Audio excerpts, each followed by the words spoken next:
but I'm canceling this wedding if I don't get this money in an hour. I'm a beautician, not a mathematician, okay? So I was like, I'm just gonna shoot from the hip and hope it works out. People in Virginia see a merge sign and lose their mind. This moment is never gonna happen again in my life.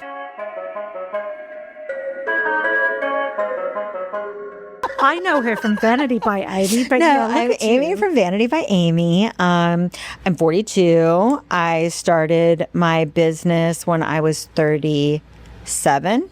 What did you do prior to that? I was a medic firefighter in Hampton. I think that's amazing. And before that, I was a paralegal. And before that, I was a bartender. Wow. So just kind of like, you got all kinds of skills. Flows. Yeah, they call me Barbie at work because I've had a job for every little thing. You can wear a hat for everything. So yeah, I like to try things on and see how they go. Yeah. You only live once, so why not try it out?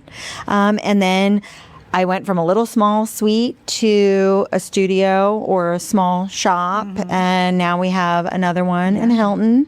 That's the one in Hilton is it's a sister store. What is it called? Like Chevaux. Okay, but it's your prime location, and this is your prime location. Okay, and then we're trying to figure out that it's been a very big growth process. Yeah. I've learned a lot. So you're in two completely different demographic markets. Yes, that's what we're hoping anyway. Excellent. Yeah. Kind of expand in a different way. So when people ask you what you do, what do you tell them?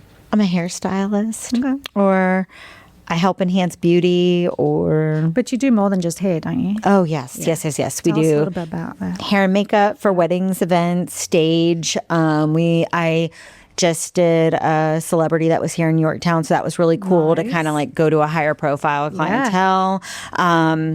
It was very surreal and super nice people, so that was even better. It's a big difference. And then doing extensions and things like that. You do extensions as well? Yes, we do. Excellent. Yeah. Have you seen that controversy on TikTok about hair by Chrissy? Girl, so I don't even watch. Okay, I'm bad at TikTok, okay? Me too, like, I me too. won't get on there because I lose hours of my life. So I will Such a check to drag. see who visited our page or if I need a cap cut something to share it without the cap cut emblem. So I did hear a little bit about her and the turmoil of like charging thousands of dollars. It's not even her doing it, ghosting the clients after unless they're really big social media influencers. So I thought that was kind of crazy that someone would run a business like that and think it's going to be okay. Exactly. So, I think like one of the first things that I learned is like customer service is so important to us. 100%. And the experience that the client has. And when I lived over in Hawaii, I learned very quickly, I mean, not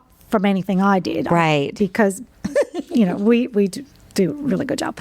But that a lot of towns like Yorktown, it's the biggest little town. Yes. Like in some big cities like New York or Los Angeles, Dallas, whatever, I could treat you badly and other people would never know about it. Right. But in towns like Honolulu or like York County or things like that, I can treat you bad. And by the time I get home, your next door neighbor's high school dog walker's girlfriend knows about it and you're not going to do work again in the area. So you've just got to treat everybody the same. And I do understand. We're really grateful because our biggest referral program is word of mouth and client experience. And that's one thing that has been an issue as you grow because you get those growing pains and it's like some people don't want to live up to that standard or some people don't want to meet that expectation.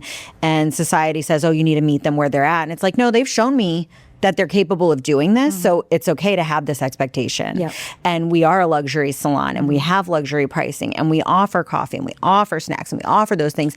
And that's why you have a standard. And some people just don't fit that mold. And that's okay. And that's okay. Yeah. We're just not for them. Our philosophy is get to know fast. Yes. Because it saves everybody time. It saves everybody drama and even just emotions. Amen. I'm okay saying no. I'm at the point in my life where it's got to be worth it to me. Yeah. I know it sounds... what's the word? Sorry, this is another menopausal thing. We'll discuss this in a minute. It doesn't sound aloof or elite or anything. Like contrite or something. But no. it's got to be worth it for me to leave the studio, for me to get, like we get offered opportunities. Will you come and shoot this for us? I'm like, I can make $15,000 in a day. Why would I do that? No, I get that. For a couple of $100 or a couple of $1,000. No, like, they don't get it. Yeah. What all also even goes into going on location, because it's, well, that's too high. I found somebody cheaper. That's cool. Right. You don't understand that doing makeup for your, event or wedding or whatever is us packing a 45-pound bag, us moving chairs, lights, all of that. Then we have to sanitize everything after we're done, and that's not including the travel there and back. And half the time it's 2 o'clock and we haven't ate. And we've been there since 6 a.m. And it's like your whole day's gone and dedicated to someone's momentous moment. I wouldn't change it for the world, because you're flattered to share that. That's their biggest memory that you get to be a part of. But it's like, that's my day of my life gone. Yeah, for absolutely. you. Yeah. So there's a price for that. Yeah, we got asked one time to do 300 headshots, and I called, and it was a big corporation, a big multi-million-dollar minimum corporation. And before I wrote up the quote, I was like, I'm just going to give them a call, because quotes take us time to write. 100%. And they don't get that either. Yeah. I mean, it's not like I just pull numbers out of my head. Right. I know exactly what our numbers are. And there's math involved. Yeah. Let's just pray on pause that for a minute. I am creative. I am 5th grade math. That's why there's computer programming. But we've got our pricing. And so I called the person in charge of hiring for this project, and I said, before we waste your time or my time, I just need to know what your budget is. 300 headshots. I'm just going to let's just, for funsies, what do you think their budget was?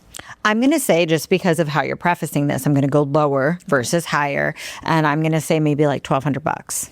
Okay, so it was $2,000. Okay, so cool. Okay, but that's my crazy. quote was $40,000. Well, it's because you're going to edit them.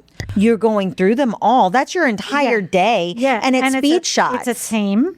There was 3 of us minimum that would have had to do it, and it was over 2 days because of the people, the way that how many people there were.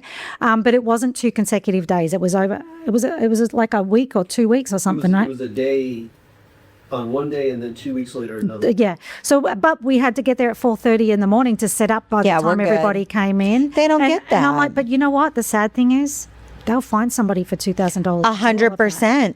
That's like one person every less than 2 minutes. Oh, girl, I get it. Yeah. No. So no. Yeah. So I share your pain with all of that. But I can do a client who will come in here and pay $6.95 for one headshot, because they know what it is. Exactly. They know what they're getting. They're getting it. Debbie. Yeah. And it's different. And that's the difference too. Yeah. We're not cross-contaminating brushes. We're not dipping the spoolie. That's it. I've seen it. It makes me cringe when I have been there for hair. They'll dip the mascara wand that came with the mascara and use it on a client and use it on their friend. And I'm like, okay, cross-contamination, styes, pink eye, you're not taking into account for any of this.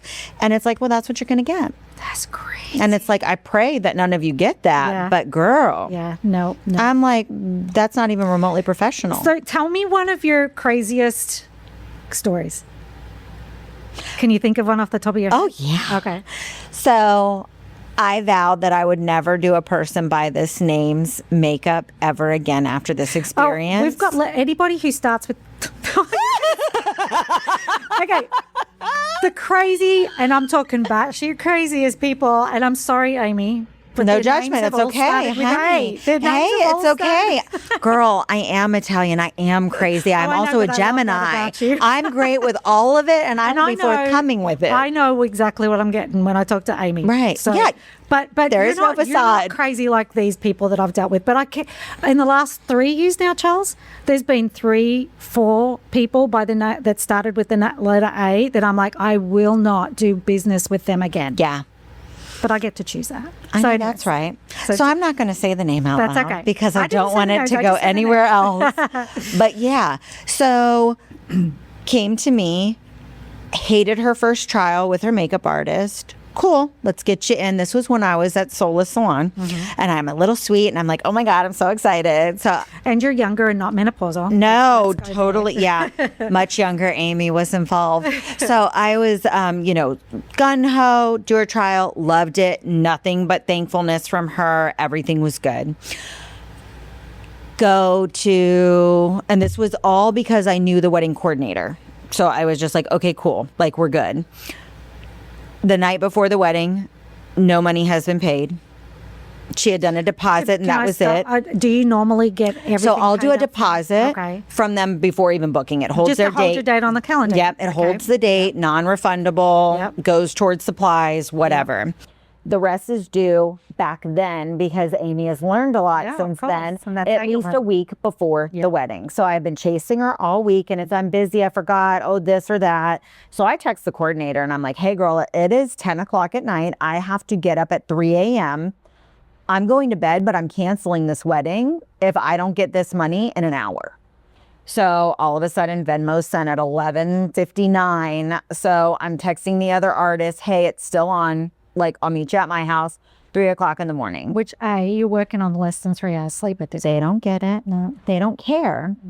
So then we get a text from her at 4 a.m. and we are almost like on the interstate passing J. Clyde after all of this is done.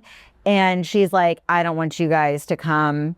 I'm not getting up at 6 o'clock. Her wedding was at 11 a.m. She wanted 5 people done. It was going to be me and another artist. And I'm like, well, that's where that's going to go. And then she's like, I'm not getting up. And we're like, okay. And then she asked for all of her money back. Of course. And I gave her a partial refund because we didn't do all that. But I was like, you're crazy. I was like, girl, I did 2 trials for you. I did this, this, and this. And then you had me get up, waste my energy. And we still had another wedding after hers. And it's like, we could have gotten 3 hours extra sleep and been way more prepared for this other wedding. Oh my God. Yeah, it was insane. So ever since then, I'm like, I will never do a wedding for this type of name ever again. Yeah, yeah. And then when we're off camera, you can tell me that. Yes. It is the entitlement, I think, that really frustrates me because we are both in an industry that is, it's not required. Right. It's a luxury. It's an add-on. And then I don't know, but they treat it like a commodity. Oh, very much so. If a nail person does a bad job on your nails, they say, oh, you know what? I'll give her another try. Or they go back because they're cheap, or they go back because they can get in easy. If we make one mistake in hair and they don't want to address it with us, they're gone. Yeah. They're never coming back. On social media. Yes. I was sharing this the other day. When I first moved here and I was trying to find a salon, wow. I found this one salon and I won't say the name of it, but I don't think she was new. Right. But she came highly recommended. Okay. So I assume she'd been around for a while. Right. But I made the appointment and when I got in, she I think she was there because I think she greeted me, but she had a new stylist working on my hair. Now, not everybody can work with girls. Like I've learned very quickly, like when we were in Hawaii and I sat down in front of an Asian, now no offense, a lot of Asian people can cut totally get it. One particular lady, she's like, well, I don't know how to cut curly hair. I said, then you're not cutting my hair. We're good. Because Asian hair is very different. 100%. So anyway, I'm at this salon. She said, no, she's great. She colors my hair. My hair is in colors. And you know what I'm about to say is not right. An hour and a half, she left the color on there. Girl, your thing was fried and your curl pattern was done. Right. Then she went out. She comes back. She's smelling of smoke. Ugh. And then I'm in the bowl getting rinsed. Afraid that my hair's just going to fall out. 100%. And I know nothing about hair, but I know that was way too long. Yeah. I don't think I've ever sat in it for more than 45 minutes. Right. 30 maybe. Right? I know. But anyway. No, I get it. Yeah, I'm so with you. And Charles is going to be mad because I'm moving away from the mic. But here, Charles, are you happy? I'm right here in the chair, and there is water running down my back, and I'm telling her like, it's dripping, and it's like, oh, it's not that bad. It's not that bad. Let me move the towel. I get up. I'm in a dress because it's summertime. Right. My underwear was drenched. Girl, no. Now, as a business owner, I know I'm never going back to that. Right. She charged me like $300, which I get for hair and color and all of that reasonable price. That's not the point. The experience was not worth it. Right. If I had have received phenomenal experience for that, it would not have bothered me. But it was the lack of experience. And do not be offended by this, Amy. I know. Hair is not where I value my money. I get it. Because I walk out of my, like a stylist looking like I stepped out of the shower. Yeah. Because they don't know what, a lot of times. They don't know how to diffuse properly. They don't understand the casting, souffle, none of I am that. not leaving a salon looking like you. Why? I'm just not at the moment. You don't want to? No, I'd love to. it's not where I put my value at the moment. But maybe I need to. I know. I'm just like occasionally, because I've got curly hair. It's not as curly as your pattern, but I do. Come and see. And so sometimes you do like a little curl souffle. And my hair is like, it goes into shock if it gets brushed. Like for a while, like the curls. Oh, I know what yours does. So what are you? I know you do. I trust you. I do. But what I did, instead of blasting this place on social media, is I reached out to the owner. And that's what you should do. And I said, look, I'm not going to put this on social media. This is a way for you to fix the problem. And I wasn't expecting anything, but she offered me to come back in and she would do the next thing herself. And I was like, no, it's okay. Like, I just want you to know, as the boss, this was my experience. Right. And I feel like as adults, Amy, that's what we can do. It's all you should That's do. all that needs to happen. Literally. I mean, people don't understand, if you leave a 1-star on a small business, it's not the same as leaving a 1-star on Walmart. No. Your business is thrashed. Yep. Not because we're not superstores. Yep. I started my business with $4,000. And a prayer. Like, so, and I don't know your story, but it's like, and that does that. And But it's your name and reputation. Amen. It's not like a faceless whatever in a big corporation. No, 100%. No, So I would much rather have that face-to-face conversation. 100%. If I did something, or if a member of my team did something, have that conversation with me all the time. Like, because I would much rather that, where I can fix, make it right. Right. And I can thankfully say that's never, exactly. Never happened. Never happened, because we do take phenomenal care. We're always going above and beyond. Right. Like, it's so, and it is the little things that make the difference, right? Yes. The fact that we have the name on the board when a client walks in, they're like, oh my gosh, they just feel sweet. Some little extra. My husband and them call it the mint. Yes. You give them a mint at a restaurant and they're like, wow, I love that mint. Yep. I want to go back. So it's your I mint. saw a reel on a 3-star Michelin restaurant that wanted to elevate their service. And so what the owner did, he took his entire staff to a 5-star Michelin restaurant. And he said, I don't want you to tell me what they're doing right, because we're doing all the same things. I want you to tell me what they're missing, what they're not doing. And I thought that was really important, because it's not like you're finding fault in them, but it's like, how can we get to that next level? Have you ever seen The Bear? No. Okay, Amy, I will get you this exact. You've got to watch it. It's about a restaurant owner in Chicago. Okay. It's not on one of like Netflix or Prime or anything. But anyway, I'll rent it. I don't care. That's fine. So good. Okay. But it's called The Bear. The Bear. Okay. And it's about a restaurant owner who has to it's a family restaurant, and he's got to keep it up after his brother passes. And he's a Michelin chef who moves back into this Italian. You will love it. The conflict, I didn't like that, because, Italian families. Girl, I do know. So I think you'll love that part. But there's this one episode where the cousin is just very confrontational, and the owner, the other cousin, sends him to this restaurant to go and figure out how to elevate the service, essentially. And the episode's just called Forks. Okay. Forks. Got it.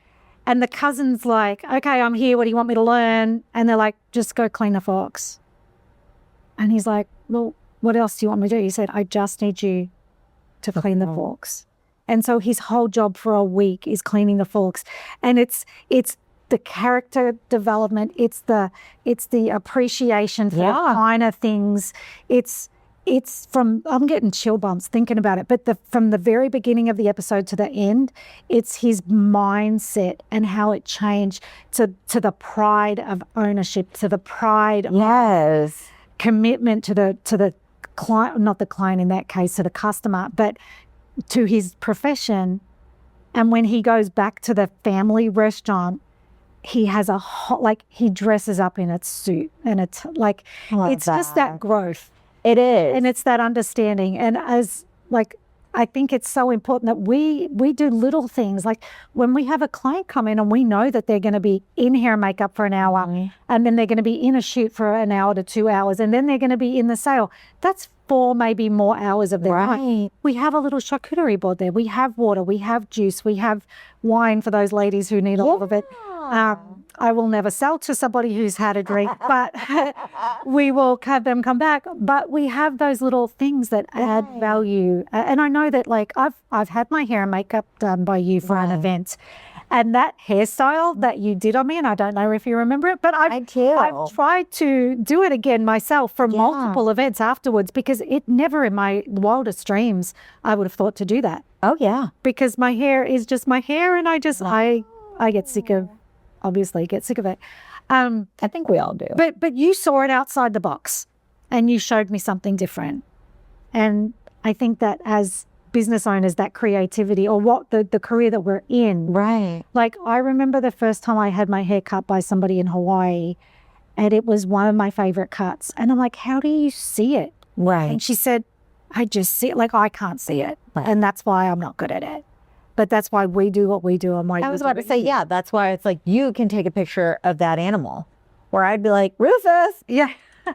And you captured this moment where mine would have been him drooling with his tongue out or something. You know what I mean? Which could have been cute too. But you never know what you're trying to get. But don't ask me to cut hair, because it's not what I'm good at. And I understand that. Yeah. And that's why each person does have a niche.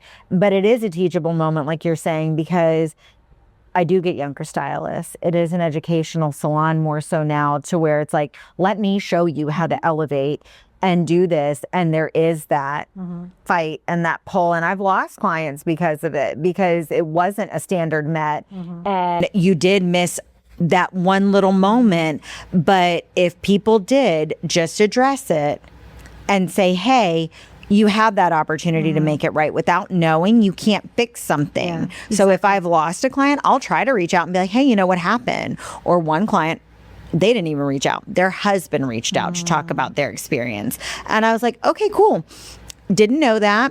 And he said she was there for 5 hours for a partial. It's normally 3 hours for a partial. We looked at her receipt. It was 3 hours. I don't know what she did for those 2 hours, came home crying about, but it was 3. Yeah. And I wish I would have just paused before I responded, because I could have said, here's her receipt.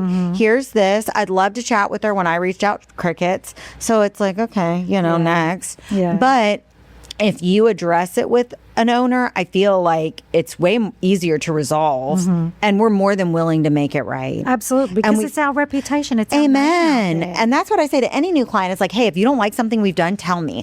I'm not personally attached to this. This is what you have to walk around with. I'd much rather deliver what you're happy walking around with than you people please me and leave and then never come back. Exactly. Because we're not mind readers. Yeah, and we very much pride ourselves on, we don't want to be a one and done.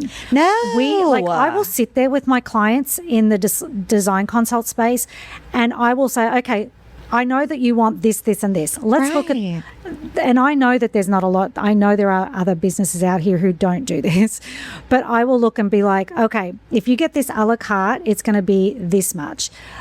Let's see if we can put it into a collection where it's going to be cheaper for you to get this than a la carte, because I want you to come back. And we do the same thing. Yeah. How can we budget friendly this? Pricing your extensions. Let me message this distributor. But you're not going to do it to the point that it's going to be detrimental to the business. I'm not going to offer it to you at 50% off just to keep you as a client. I'm going to just make it make sense. Yeah. Yeah. No. Like the client that we just had in there, she chose over like 120 photos. So amazing. It was phenomenal. But I know that we have a package that is $5,500 for all of your favorites. Right. So I could charge her $100 a photo, because if she chose one at a time, that's what she would have gotten. But why be disingenuous? Let's roll this. Yeah. Well, that's your duty to me, or due diligence as an owner. It's like, sure, I could sell you extensions at $250 per weft because that's what my class taught me and this, and that. No, I'm going to message the distributor. Normally you can get some sort of like a wholesale deal or something. Or, you price different brands and you say, hey, this is the longevity of this brand, but this could maybe fit your budget a little bit better than this one. Because I know some women that spend $2,500 on hair. I know some that spend $600. Yep. It just kind of depends. Yep. So I get it. And just like photography, there's a hairstylist for everyone. Amen. Supercuts is right down the street. You are not wrong. So, I'm then with you. They're okay to go there. Yeah. So, no, I stopped responding to anything that says like budget friendly. Oh my gosh. I'm like, can you just No, specify don't your even. budget, because budget friendly can be a vast reasonably array. priced. No, thank you. I used to do it all the time, but I'm like, we no. have a one of our team members, like, because we have, I'm assuming similar to you, we have different team members who do different things. Yes. And we have somebody who takes care of social media and she responds for us. We have one who will literally just go on Facebook and look and see what people are asking for. But I'm like, please don't ever tag us in a budget-friendly, reasonably priced, not charging an arm and a leg, because those people aren't our clients. No. And I'm okay with that.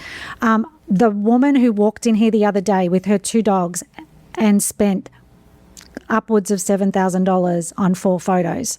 They're my clients. Right. But they value what we do. Yeah, and they understand. have no problem whatsoever because they understand that one day you can't ever go back and get those photos. Amen.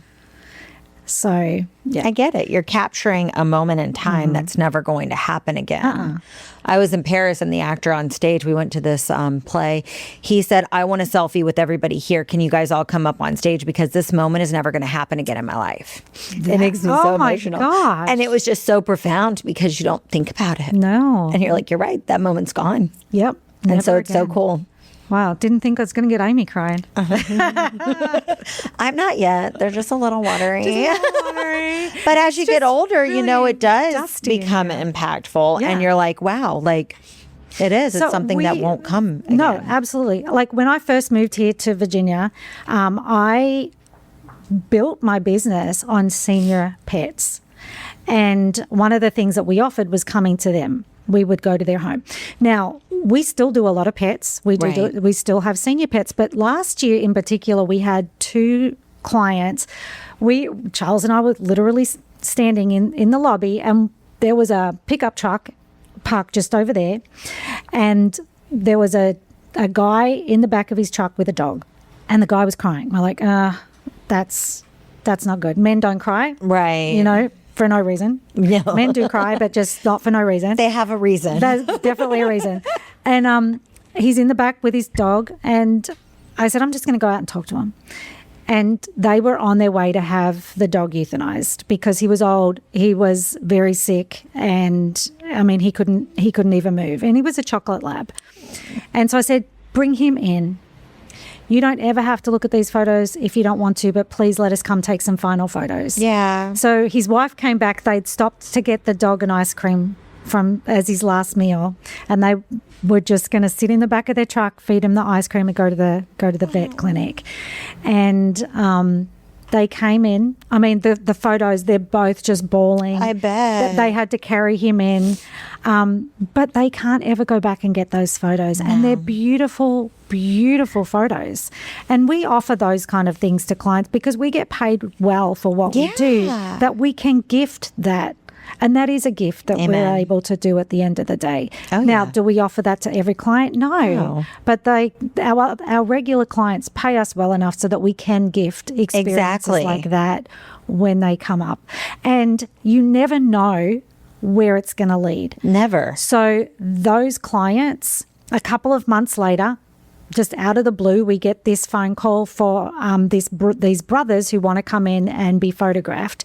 And they've got this whole vision. They wanted them to be drinking whiskey. And it was fun. It was super a fun cute shoot. They were in suits and dressed up. Oh, fun. But their mum had just gone into remission from cancer. And they wanted a really cool photo to give their mum as we're so proud of you, we're happy, all of this, to celebrate her coming out of, chemo and cancer.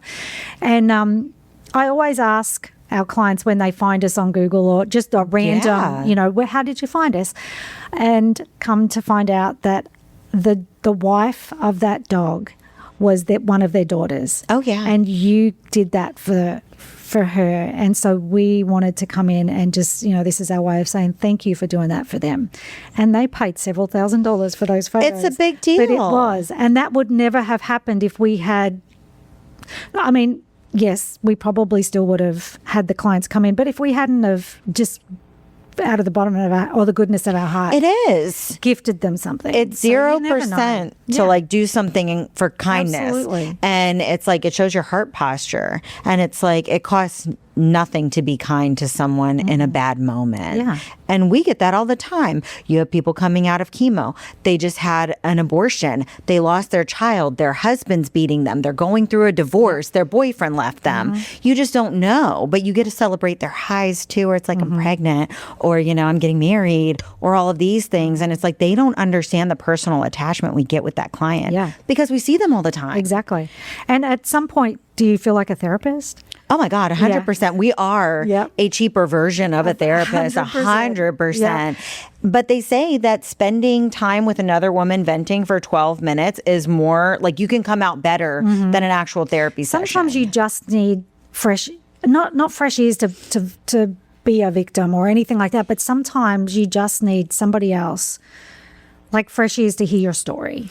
And they do. They say everybody just has a sign on their head, and it's basically, I want you to know me. Exactly. And so if you can just listen to your clients or guests or whatever you like, we prefer to call them guests. But it's like, I love that. Because they contact you as a client, but they will leave as a friend because you listen and you remember their birthday and you remember their anniversary, or you remember that really hard time and follow up with them. I still have girls that went off to college that I haven't seen in years, and they will come back on their spring breaks really just to say hi.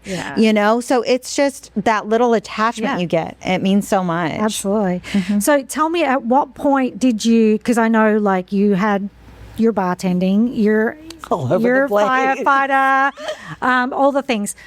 At what point did you decide, I'm going to be a hairstylist? And then after that, because I know you worked at the salon, at what point did you decide to go out on your own and realize, hey, I'm building something here?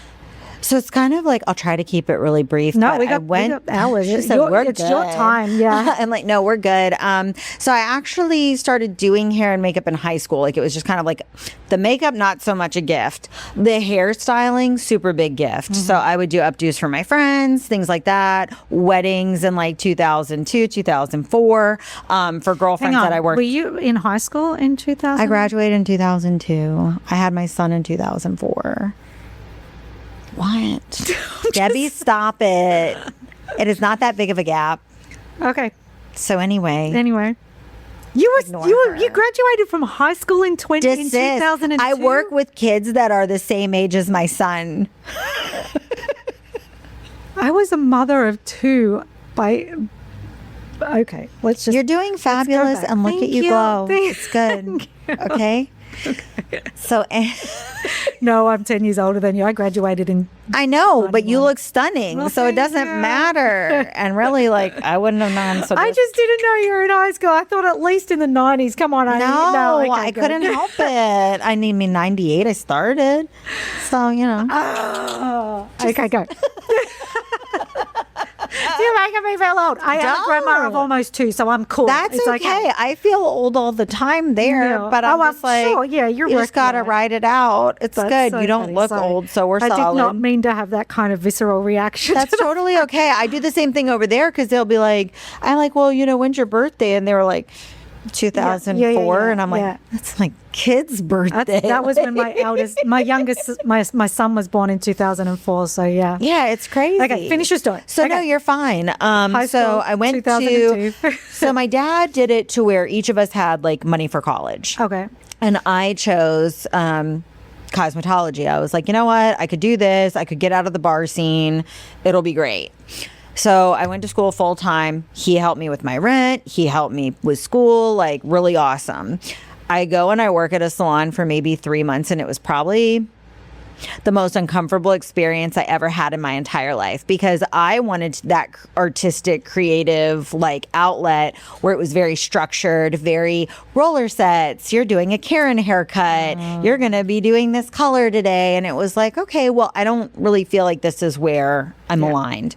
So got out of that, started trinkling around, pittering myself to figure out what I wanted to actually do. So worked as an assistant for a government contracting company, then went back to bartending, then went to helping my husband with his supplement stores, went to the law firm. I messaged this man, God bless the owner of this law firm. I messaged him 3 different times in a probably 7-month time span to see if he was hiring. And God bless him, he created a fake job for me to care. Yes. And he probably like didn't realize I knew it at the time, but it was to help him prep for jury trials and to carry an easel into the courtroom when he needed to go. Yes. And so he also owned a restaurant. So he introduced me to his wife at the time and got me a job managing there. And it was just a godsend. I call him my fairy godfather to this day. I still talk to him occasionally, and he was just so amazing for me. But persistent, right? Persistency. Persistence will pay off. Yes. So it was amazing. But yeah, so I got a job. I got out of bartending, and then I went to firefighting, and then I met a girl. And I would compete in bodybuilding shows, and I did my hair and makeup for bodybuilding shows. And I met this other girl, and they were like, hey, you can do hair for these shows. She can do makeup for these shows. So I said, hey, you know, do you want to maybe come up with a business to where we could offer hair and makeup collectively to these people so they could just reach out to one of us versus doing all of that? And at first, coordinating 2 schedules. Yeah. And she was really on board with it. And then like when it actually came down to the nitty gritty, she's like, hey, you know, I really want to build my own brand, blah, blah, blah. I was like, hey, I respect that. I'm going to build my own brand. So Vanity by Amy was born. Now, when was that? This was, I want to say 2020. I'd have to check my LLC, but I think 2020. Great time to launch a business. It really was so good. So it was actually kind of okay because towards the end, that was when all the weddings were rushing in that were backed up and things like that. So I was really awesome, like, as far as a takeoff. And God bless this girl, Stacy Salerno. She did a boudoir. So we linked up on Facebook, and she was the reason why I got so much exposure when I first started. She was like, hey, just come. I'll pay you this. This is just a free session for them, but it'll get your work out there. Amazing human being. So I give her total credit for my business being able to take off the way it did as far as expanding. And then I started getting into more shows and doing that, but a lot of weddings started picking up. And then I asked my husband, I said, do you think I should get certified in this extension method? And he was like, well, how much is it? And I was like, it's $3,500. And he was like, well, do you think you're going to get a return on that? And I said, well, they have a locator for all their stylists. I don't see anybody else really in this area besides one girl in Virginia Beach. Okay, which I won't even go on the south side. Girl, I stopped going and getting anything done on that side because it's just too much of your day gone. And I was like, it's not worth it. Charles knows that if we have to go anywhere that way, I mean, I will drive to his house and then he drives. But 9 times out of 10, it's like, he knows I'm just the passenger princess. I get that. So. Oh, no, if I have to go that way, I'm getting paid to go that way. That's right. That's right. I get it. So I'm like, right there with you. And it's not that bad because I'll drive to Richmond and not have an issue. Same. It's a mental block. Well, that tunnel is a mental block. I don't think so because you sit in that tunnel traffic way worse than you do to RVA. And it's like people in Virginia see a merge sign and lose their minds. And it's like, what to do. Get the F over. I drove through, and I will get back to you. You're totally cool, totally girl. Sidetracking. We're just going to swivel all around and we'll get to the mountain. We went, my husband and I went to New York last year. Yeah. And we drove because he's never been before. And I was like, it's an experience. It really is. To drive in New York. But he didn't want to drive in New York. And I'm like, I've done it. I'll do it. Good for you. So I know. So we're driving and he's like, hang on. Because there's the Brooklyn Tunnel, like, and all that. And he's like, that's what we're talking about. We're going to be here for hours. I'm like, no, watch this. And we just drove straight through. And he's like, there's millions of people up here and they know how to merge and they know how to do the tunnel. Different. But down here, it's like they stop. They like anyway. No, I'm with you, so and that's why don't. Yeah. This is what we distracting you. But I'm apologizing because I'll forget what I'm talking about. So you should have heard Charles and I talking before he came out here. Like, it's literally like we were like, what was the initial point of what we were talking about? I do that all the time. Okay, good. So if we forget, then Charles can get us back on task. I feel like this was where we were. But no, so it just really took off. And so I got certified, and I luckily had... What is the extension? Like invisible bead method. Okay. Is what it's called. It's the only patented method. Okay. And I mean, Mackenzie Turlington took so much time to really figure it out. They've even gone through 2 different scenarios where the method that I learned is no longer the method. She created something better.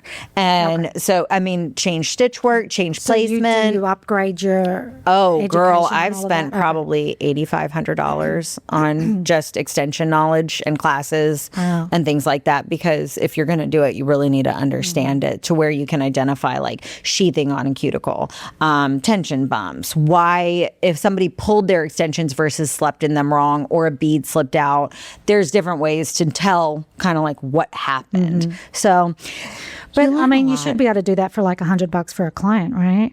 Yeah, that's exactly what happened. Exactly. Yeah. So then to get further into the deficit of this business, I was like, well, Carl, now, that's my husband's name. I was like, Carl, now I have to get a space because I can't charge these women $2,000 to do extensions and wash their hair in my sink, in the kitchen. Sorry. I mean, our house is pretty, but it's not going to work that way. So I went and I looked at all the spaces, and I went with Sola just because it was close to my house and seemed pretty chill. And so I had my cute little niche. I got in so much trouble there. Why? Because they're like, yeah, you can paint your cabinets. You can do this. You have to ask, and they have to do it for you.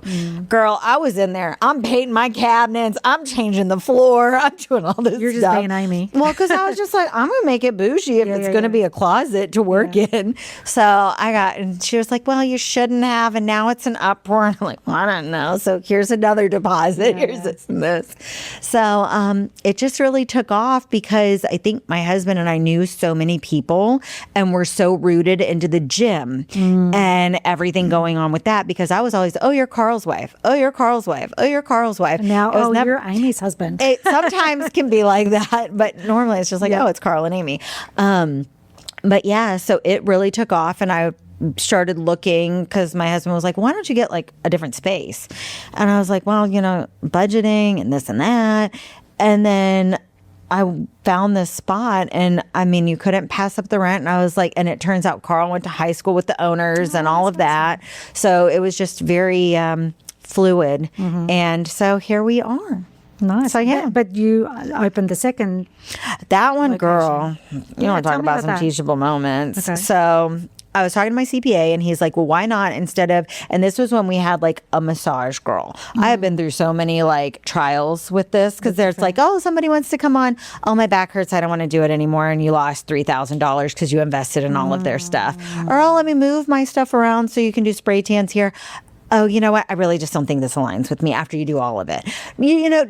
Growing pains. Yeah. And so you're like, that's okay, And so at the you time, don't know if you don't try. Amen. Yeah. And that's where I'm at. I'm just always like, I'm just going to shoot from the hip and hope it works out, and kind of go with it if it doesn't. And so my CPA had just told me, he was like, well, why not instead of focusing on a giant commercial space? Because the ones I was looking at were like $8,000 a month or $12,000 a month. And I'm like, how are you supposed to do business in that? So I was like, that's not where I'm at yet. And so I was like, okay, I see this post from a girl that was like common friends or something that was, I'm leasing this space out. So I look at it. It's a 3-story, 100-year-old home. It's beautiful, but so much work. Yeah, I was gonna say, it comes with ceilings coming down in a room, like tiles coming up everywhere. The smell of cat ammonia is rancid in that place. So you can't just move in. No. But I was like, you know what? It's so low. Like, let me just try to figure this out. And now it's trying to get people. And then it's the people that want to support the standard for what you're trying to build, because they just want to go somewhere and be like, okay, I can dress how I want to dress. I can go do hair. I can go do whatever. And it's like, but if you can start at a luxury high end, you're starting at a staple that so many people don't even get to achieve. And then it's like, once you build clientele there and you understand a standard, you're getting a totally different bracket than what you're getting at a hair cuttery or another, not luxury spot. I'm not going to name any names or anything. I was like, I don't want to be like that person. No, you're good. Because I really do support any hairstylist and any walk that they want to go to. But they just don't understand the benefit of getting a one-on-one from a smaller business versus going to a giant corporation and hoping that you can swim in that. Yeah. So when you bring somebody on, like I always say here, I won't hire a photographer. I will hire for character and integrity and train for talent. Yes. Because, yes, there are people who have that natural talent, but I'm assuming it's the same in your industry. 100%, girl. That ego comes with. Right? Yes. And so I don't need to hire an ego. I can and I have, and it doesn't work. Now I can teach people to click the camera. Yeah. But I can't teach you character and integrity. No. So when you're hiring people on, I'm assuming you're taking on women that you're hoping to, or men as well, because I know I've seen a man in there, people who want to learn and get to that next level. Like, are you a teaching? Or do you would love to have specific experienced artists, Okay. but it has turned to be more of like a younger. One of the girls came after she finished her apprenticeship. It was kind of not the best environment, but great teaching that she learned from this lady. Okay. And so she was just like, hey, like, I just need to kind of like start somewhere else. And it's like, okay, come on. And it was very much because I was new to having a staff. I was new to all of this, but she was so sweet. And it was like, sink or swim. Like, because I didn't realize, Amy, you need to be present. Amy, you can't just leave them alone. Like, you need to be there. And so I've learned so much. And some of them, it's been a very big, they had experience, but they didn't want to meet a standard, or they thought it was okay to sit and be on their phone on the couch while their client's processing. And you've seen my space, it's very open. Yeah. So if you want to be on your phone, go to the utility closet, get on there real quick. But that's the whole point of what we offer, is the one-on-one. We're not triple, double booking. And if we are, Carly's sitting with you while I'm sitting with another person, or Tara is talking to you and washing another client, you're never left alone to sit and wonder why you're processing for an hour and a half, or did she forget about me? Yep. I will always tell my clients, like, I will never, ever, like, there are photographers, and specifically boudoir photographers, who send their client a gallery to see the photos. Our clients see them the same day. We're sitting there with them. I will never, ever ask a woman to look at a gallery of herself on her own, by herself. Right. Because it is the most intimate, and we are the worst. We're our own self-critics, right? We're our worst enemy. And if they've got a gallery and their photos are an online gallery, they can sit and look at that photo and nitpick it to the point that they will not want it. Right. So when we're in there and we're looking at their photos for the first time, whoever's here, like Matt, Ashley, Rachel, me, whoever's here, we will sit in there, and we have a comment about almost every, and it's a legitimate from the heart comment. We're not making stuff up. No. But we're the biggest cheerleader, and we're showing those photos, and when they're at their most vulnerable. And they shouldn't ever have to be sitting there alone looking at a photo. And like you're saying, your client shouldn't be sitting there alone. No. Not that they need to be entertained. No, and because if they want a quiet appointment, they can have a quiet appointment, but it's like, hi, I'm going to sit quietly with you. Yeah. You're not going to have to sit there and feel like a wet lizard, like while you're just like, oh my God, Billy's project's coming up and this and that. And Dan's got a trip and Sarah's got this. It's like, no, I'm here. Like, and so if you need anything. Right? Yeah. Because then they can be like, hey, you know what? I did change my mind on that water. Because if not, you're dying of thirst. You're under a dryer. Your like eyes are dry and you're just like, Carrie, and you're like, they don't know where they're at. You know what I mean? So, no, I don't think a client should be left alone either. No. Okay, so I know that over the past 6 years, you have probably been, if you're anything like me, I always say, like, yes, I'm a photographer, but the business part of it gets me really, really excited, right? Yes. But the business side of it is also what drains you. Drains me, and is the reason why, like, Charles asked me the other night, what are you thinking about at 2:00 in the morning? And I'm like, hello, menopause, I'm always awake at 2 or 3 o'clock in the morning. But when I am awake, Once you get that progesterone, you won't be. Well, good. I'm very excited about that. I'm very excited. Maybe after I get all my stuff started, you can come back in and we'll just do a menopause. Girl, I'm down. Podcast. But the constant, like your brain. Always. There isn't an off. Yeah. It's just so much. And I always tell people like who ask me, I want to get into a photography business. What can I do? I was like, get yourself a business degree. Yeah. A business degree. And I'm assuming you don't have one. I don't have one. I've literally had to learn it all as I'm going to college now. Yeah. Yeah. Are you? Yeah. No. Okay. Like literally life college. Life. Yeah. No, I will tell people like you get yourself if you don't know how to do business, it doesn't matter how good you are at photography, how good you are at cutting hair. If you don't know how to price yourself, it doesn't matter. No, I literally told my husband because at this point, and people don't get it. They're like, oh, you own a salon and you pay your stylist 40% hypothetically as a number, right? And you get 60. They're just like, oh, she gets 60% of the money.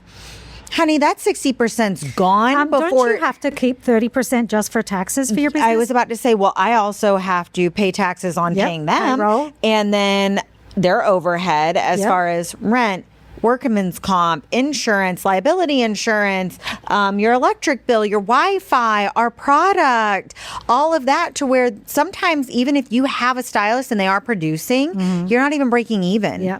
Or you have an assistant and you're teaching them to learn. And it's like, that's money I'm working for. Yeah. To teach you how to do your job. Exactly. And they don't get it. No. And it's just like, I wish I had, $1,000 to just be like, here, we're all going shopping. We're all going to go do all this stuff. And until I did the second location, it was kind of a little bit more like that. And then it was like, because I didn't you got to know your numbers, right? Well, yeah. And I didn't go into debt with it. It's everything I've done with my businesses has all been cash. I will not do anything where, I owe something to a bank or whatever. And I think that's where a lot of owners, if you don't know how to establish it, get into that hole. And I'll see it on a lot of salon forums where it's like, I have this giant loan for $150,000 and I'm not making rent and this and that and da-da-da. And it's like, how am I going to get out of this? And that's why I was like, at least you can eat it and say, okay, I ate it. And I learned a lot in that. And we tried. It wasn't the right direction. Let's recoup, regroup, and go somewhere else. I don't even know what we're talking about. Well, we were just talking about this is that perimenopause. Yeah. No, you're fine. Because in the business, there's a lot of sweat equity. No, it's so much. I mean, between just a build out, people don't even understand what goes into that. And then you're like, okay, you're getting a quote from a builder and it's $22,000. And then you're not even calculating what you have to put in to the actual space. Okay, I've got to be completely honest. Dude, yeah. I'm and this is more of a confession. It's okay. An apology to Charles. And you can take this out if you want, or you can put it out there. But because we're expanding into the next space. That's what he was telling me. I love that. We will get there eventually. Girl, baby steps. It's been a long time, but coming. But we had to go shopping for vanities, and I've taken a lot for granted. I will say that, because Charles comes in here and he just does stuff. Yeah. And then I get back and stuff is done. Yeah. You don't think about it is almost a running joke with the team. They'll walk in and they're like, what's different today? Right. And so he's very handy. He's very good at what he does. And I don't care about a lot of stuff. Right. And so if he wants to paint a wall, I don't care. Just paint the wall. Yeah. If you want to do something major construction, I have an opinion if I care about it. If I don't care about it, just do it. I don't care. So he just does a lot of stuff. I don't care. Right. But when we went shopping for the Vanity the other day, I'm like, holy crap, vanities aren't just $100. No. He's buying vanities and he's doing this, and he's never once asked me to pay for it. Does that make, he's using his own money in investing into my business. Yeah. Which is very humbling. And I do owe him a thank you. I just don't like saying it to his face. But not really. But I do greatly appreciate that he believes in this enough. me and this enough to invest his own money into it. Yeah. I'm very lucky. I really am very lucky with that. But I just think there's a lot of times as business owners, we go into it no, we don't go into it eyes wide open. We go into it with a dream and we think that it's going to be easy, and then it's not. And so can you, like, I know, like, my kids were out of the house. Well, you know, now since we moved here, we've got my son and he's older, but my kids are older. They haven't really suffered. Mine didn't either. Yeah. But do you feel like they're like any part of your relationship or 100%. Like, because you're 24/7 in the business. No, it has been and I don't want to put too much out there, but it was a huge strain on my marriage. The fire department was the first part that started the strain, because you are in an academy, you are in school all the time. You cannot do anything. I mean, I was, pardon my friend, balls deep, like in studying these things to learn everything that I had to learn, because that, to me, there was no other option. Like, this is what I'm called to do. I'm going to do it. And that's the same with this. And my husband, I think, neglected the fact that when he was building businesses with his friend Doug, the anniversaries missed, the time we didn't take on vacation, all the travel he did, because I mean, they opened and they like spread like wildflower, like it or fire. I can't talk, man, and pause. So then it's like, you know, Newport News opened, Williamsburg opened, Short Pump opened, you know, Manassas opened, Dulles opened, all of these places, and they're there until 3 or 4 in the morning putting stuff together because they have a timeline. And that's kind of what was happening with this. And then, you know, you got to be on the phone because no one's going to build your clients. Like, you got to build it. Yeah, you have to do it. You're your number one fan. You're your growth system, and especially in a small business, to where you're watching your overhead and you don't know where to advertise and you don't know what to do. And so social media is the biggest forum right now. And it's like you're always on your phone. And I'm like, did you forget when you were always on your phone? And then it's like, and I'm like, I'm not like piddly winking around. Like, I'm responding to people wanting, and now we live in an age where it's immediate. They want immediate gratification. I mean, to hear one of my girlfriends the other day, she's like, oh my God, something's not going to be here for 2 days. And it's like, Amazon has ruined people to where it's like, no, it shouldn't be at your doorstep at 4 a.m. because humans should be sleeping at 4 a.m. unless you have menopause and you're up. Exactly. Like, no, you know, like, it's like, that doesn't work that way. But if they don't find you and you don't respond, someone else will. Exactly. Now, I will say, I do pride myself on answering the phone, and I've gotten so many jobs because we picked up the phone. Right. Insane. That blows my mind that business owners don't answer the phone. It's so crazy. Now, business hours, though. Business hours. The amount of people I'll get where they were ghosted by an artist or no one responded. And it's like, how are you functioning unless that's your second job? Yeah. But also, respect the business hours. I'm working on that. Doctors don't answer their phones. You can't make an appointment on a Saturday or a Sunday for a law firm. Like, like that has been, because I want everybody to be happy and you should. I can accommodate and, you know, all of that kind of stuff. And sometimes we will work on a Saturday, but that means we take a day off during the week. Right.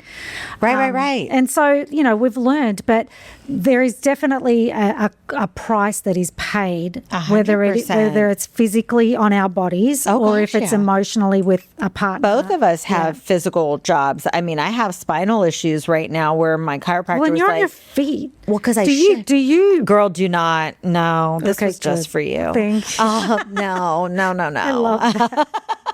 Because this is me during a shoot. Yeah, no, I almost went barefoot to go to the restroom. Okay, I'm always barefoot. I was like, this is where I'm going.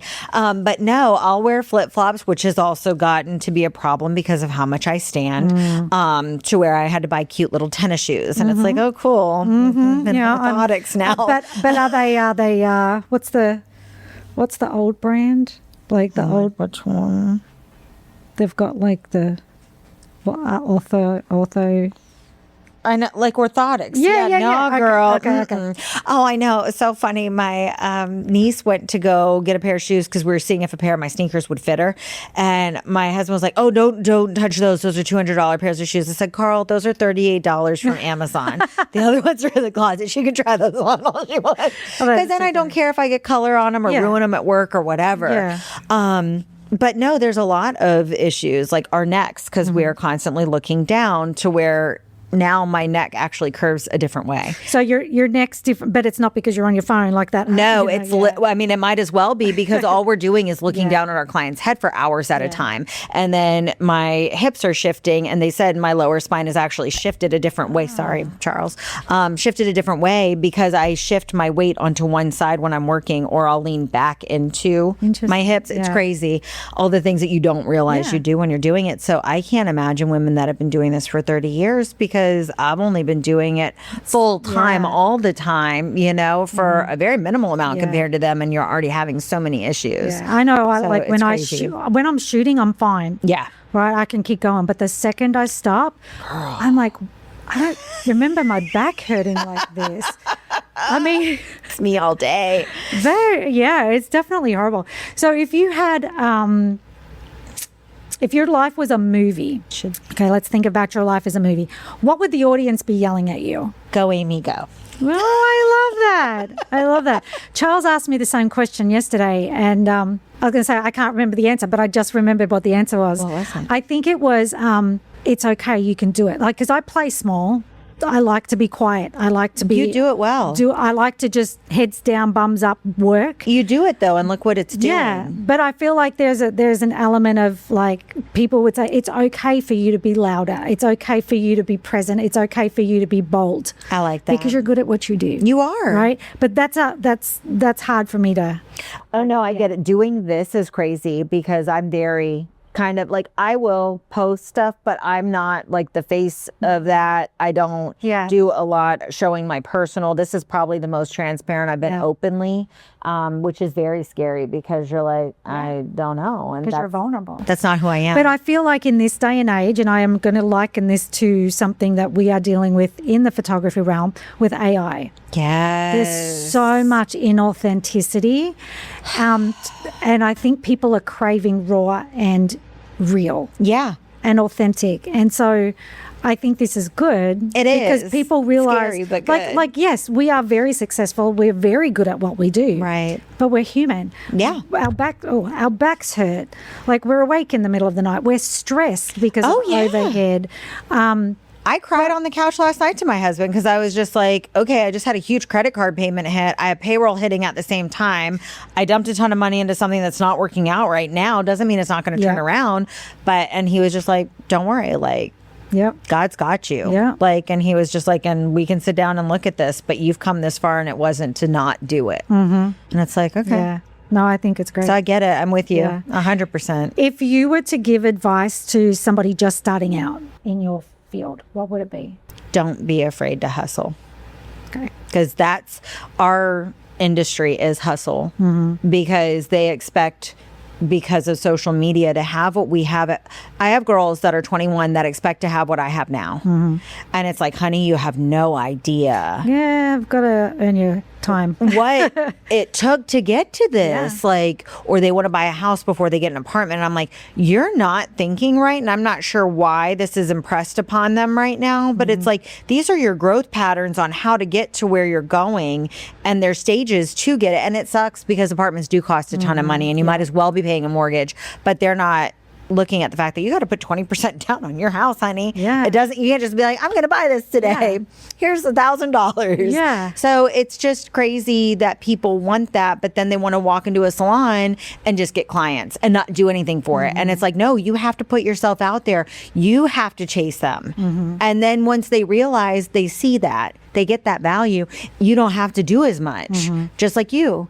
You don't have to do anything. People know you, and they want to become a part of you, and they see a post and they're like, oh, Debbie, I'm in. Oh, Debbie, da-da-da, let's do this. Yeah. They don't think twice. And so now it's like, hey, my friend, you did my friend's makeup at her wedding. Oh my God, we'd love to have you. I don't care what your budget, da-da-da-da-da, let's do this, da-da-da-da-da. And they're great. And that's, you know, how they can build, but they have to be able to build. Yeah, you got to put in your time. Yeah, and I feel like as you mature and you get older, like life lessons are going to help as well. Like, not just, you know, because It's I think if you're living at home and you've never had any really any hardships, like, you just don't even understand. And as a business owner, it's hard. They don't. Yeah. Yeah. I've learned a lot. What do you think has been the biggest lesson that you've learned? I know we've Stop learned expecting myself from others. Oh, yeah. Because I expect everyone to care as much as I do and to give as much as I would. And it's just not going to happen from anybody in life, not just employees, not just stop expecting yourself from people. Yeah. That's true. I think I do that as well.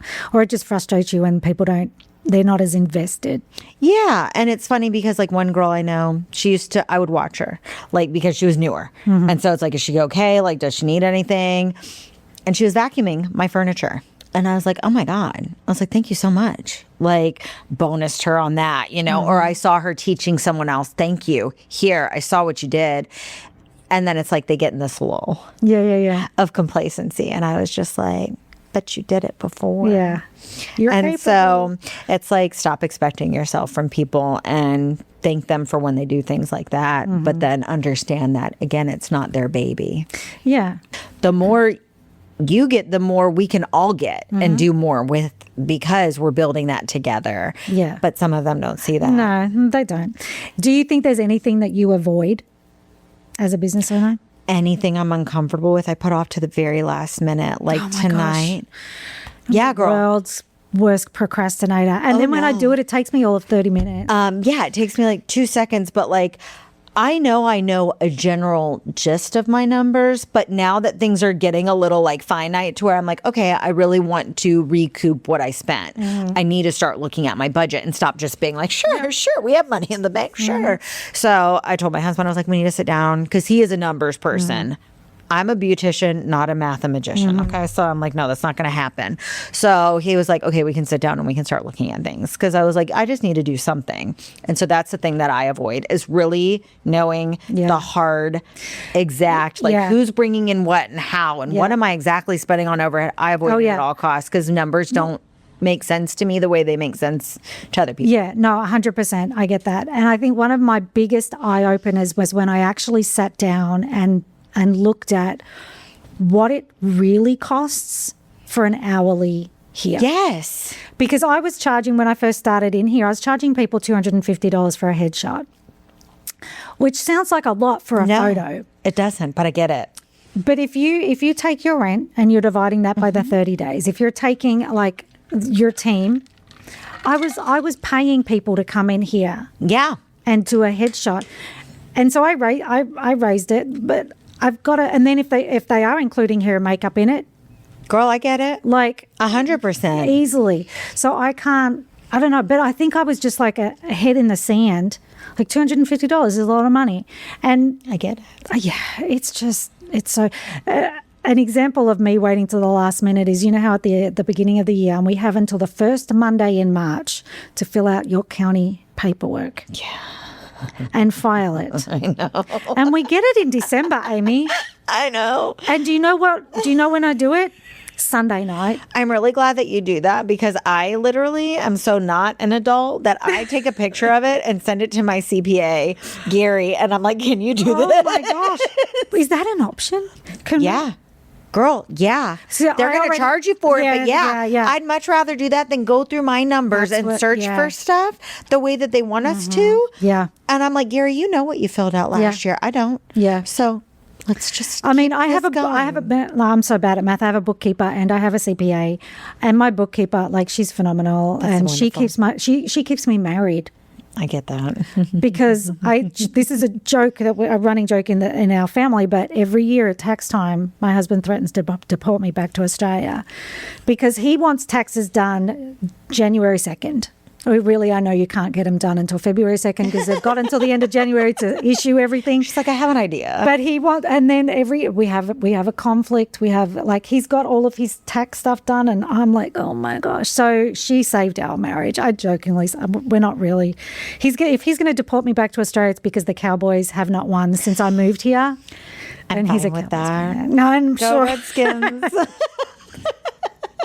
That's too funny. If you could go back to the hardest moment in your career at the salon, let's just pick the salon. Sure. What would it be, and how has it made you who you are today? I want to say it's letting the girls go that didn't work out, or a client that didn't work out because of the attachment, and it makes you more intentional. I will say that this year, some of the loss was really hard for me. I lost a really nice employee. Or I wouldn't say our paths separated, and I really cared about her. And it's like, okay, but it made me be more intentional with the ones that I have. It made me more intentional with the clients that I have, to where this is intentional. This is where my attention needs to be. I need to be present at all times here, so that you kind of like don't let little things fall through the cracks, because I probably would have picked up on a couple of things prior to that happening. And so, yeah, just being a lot more intentional with my time and how I'm using it and what I'm investing. Do you find that like I know, like with us, like Matt's not going to be here forever, and that the whole thing is like she shouldn't be here. No, they should grow. Yes, like you're now, Charles. You can stay, because I'm not trying to get rid of anybody. You're a key resource. I'm just saying, like Matt's young. Yeah. Charles is old. I'm just digging myself. No, but I get it. But what I'm saying, like Matt wants to be a nurse. I know this is just where she's at right now. Yeah, exactly. This is going to get her to that next level. Yeah. But I feel like when you do bring team members in, yeah, we get attached to them. I love them like a family. Oh my gosh, yes. But it's okay, and they should spread their wings. Just like you as a mom, you don't want your kids to be living at home forever. You want to raise those babies and then not push them out unless they are annoying you. But you know, you want to push them off and celebrate them as adults. So if they want to leave, that's great. Yeah. Do it on the right terms. Yes. And then, because that's what I'm saying, like if you had left on great terms, I would have loved to have stayed in touch with you. I would have loved to have seen your journey and encouraged you or been there for you if you have a question. Yeah. When you leave on really bad terms or you do something spiteful, it's not the best way to go about it. But no, these girls, I tell them, it's like, you can either stay a commissioned stylist and you can make a ton of money with a full book as a commissioned stylist, or you're going to go out on your own, or you're going to want to experience other things and then come back to this. Yeah. And all of that's fine. But it's part of, there's no right or wrong way to do it. Right? Because my son he'll be 22 this year, and he wants to move out. Yeah. And we had a conversation about it a couple of weeks ago, and I just said, look, my prayer for you is that you leave well. Yes. Just leave well. Like, don't leave because we've had a huge big fight. No. And you want to move out. No. Don't leave because you're mad at us because you didn't talk to us about something and you want a little bit more freedom, whatever it is. Just leave well. And none of those things were happening, and we're not at the point I want to kick him out or anything. But just do it well. Yes. Like, don't burn bridges. No. They don't get that. No. And that's okay. Yeah. And they're at that point where they know more than we do. Right. And that's what I tell them too. I'm like, you guys are not going to listen to me because I wouldn't have listened to me. I'm just saying this because I have to, and I feel like it could help you prevent something bad. Yeah. But no, the girls I have are amazing. And I say girls right now because that's all we have. Yeah. But the people I have are amazing, and they're very transparent to where it is like a family. Yeah. And it is that healthy relationship. So I feel very good with where we're at. Yeah. No, it is hard because if this is where they're at it right now, but it's not where they're going to be forever. Yeah. Like, you want to pour into them. My job is to make them the best stylist either way. Yep. You should be better than me by the time you leave. Mm-hmm. And you should be the best makeup artist or whatever your passion is with where you align in our team. You should be the best by the time we're done working together if you're going to go somewhere else and do something, because then I know I've done my job right. But that's like as a parent too, right? You want your kids to be better than you. Yes. So you want them to have more than we had. And 100%. That's what I tell Landon all the time. Like, I'm only saying this because it's stuff I regret from not listening to my parents at your age. Oh, yeah. And he actually listens sometimes. It shocks the heck out of me. But I'm like, you go, boy. Yeah. No, that's really good. What do you think people outside your field don't understand about what you do? The chemistry. Like literal chemistry? Literal chemistry. Okay. You have to understand the color pH levels. pH, alkaline, cuticles, what color is going to contrast with another color. Like, it's a lot to go into the depth of or porosity of the hair. And it's like, somebody who's really bleached on the ends isn't going to retain as much color, but it will also soak it up quickly, but it'll spit it out just as fast. It's kind of crazy, all the things that you really have to like calculate in your head. And my husband doesn't understand when I get home. One time I had to do a giant color correction and it was 9 hours long. And he was like, what took so long with that client? And I said, I'm not being rude when I say this, but I literally don't have the capacity to answer this right now. Like, I can't talk the rest of tonight. Because you just spent 9 hours talking to somebody and entertaining someone. Yeah. And it's just, Wow. Did you have to do multiple color? Oh, it was so you said it was color much. correction. It was like her roots were one color. I don't know what color products. And that's the sad thing. Unless your stylist is very like forthcoming, they don't really tell you like everything they're putting on. So we don't know if it's permanent. We don't know if it's semi-permanent. We don't know if it's a toner. We don't know anything until you actually get into it.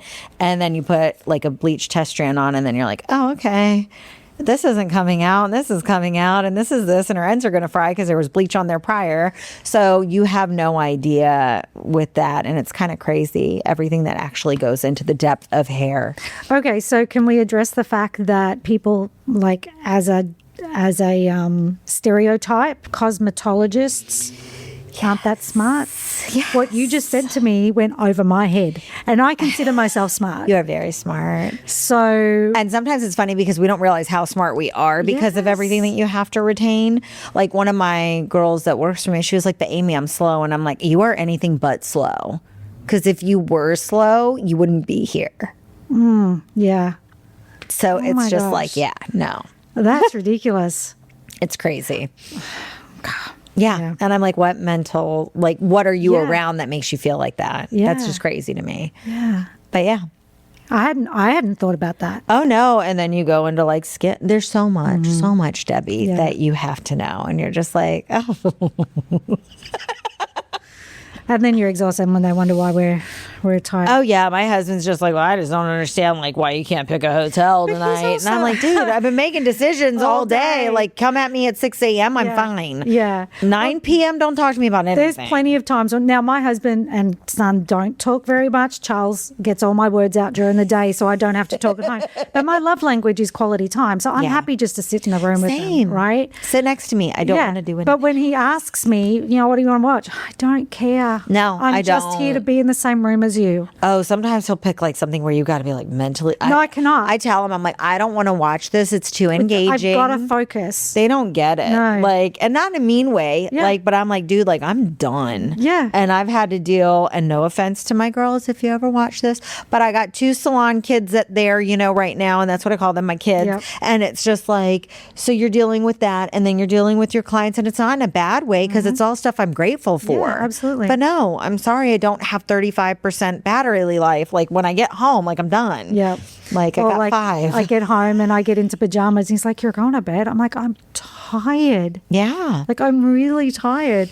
I mean, it looks like a lot of fun what we do. And we do have a lot of fun It here. is. But it's the creative, it's energetically exhausting. It is. And people are mentally demanding. Yes. And it's not a bad thing. Like you said, it's like, it's great. Yeah. And it's stuff that I love. And I would not want to do anything else.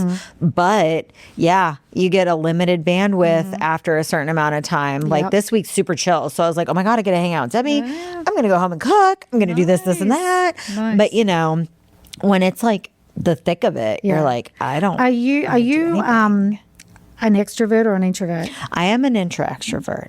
Me too. So I can be with the right people. If it is like I go to the chamber events, okay? I am like a fly on the smallest of chip crumb over in a corner. Like I get so socially awkward. I used to drink a ton, like a ton, like a binge drinker. Yeah. And I was social Amy. Like I was extroverted as all get out. And now that I don't drink at all, I'm just like so socially awkward. Like right now it's like, what do you do with your hands? Or you just go like this. And you overanalyze everything. Yeah. So it just really depends on the scenario. And Yeah.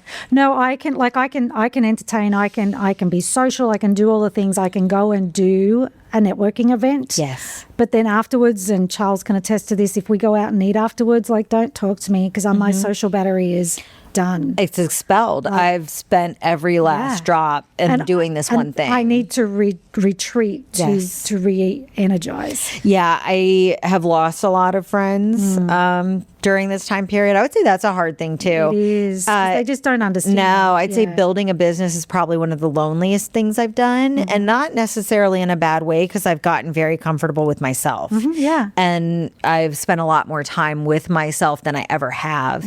And you're like, okay, like I don't need to fill a void with someone or something. I'm okay just sitting in this space and not doing anything. Yep. And I feel like too that comes with age and maturity as well. 100%. I'm so much happier with who I am now than who I was back in my 20s. And I thought in my 20s I was pretty good, but you know. I don't get me wrong, I had a great time. But 40-plus-year-old Amy is definitely a lot more together and enjoyable. That's so fun. yeah. What has been your proudest moment as a business owner?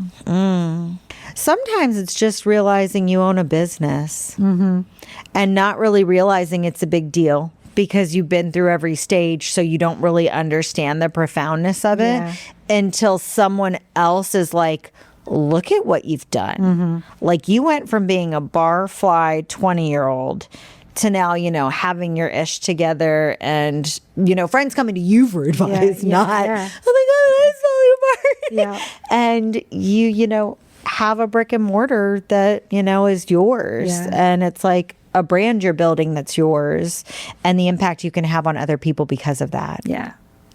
Do you think, is there like a belief that you held about success that you no longer believe? Like when you were growing up and you saw somebody who you thought was successful, now that you're at that like older point in your life, do you still? I want to say, honestly, no. Like, I think success is in the beholder. So success to one person could be, I have an apartment to go home to tonight. Success to another person could be, I have a yacht.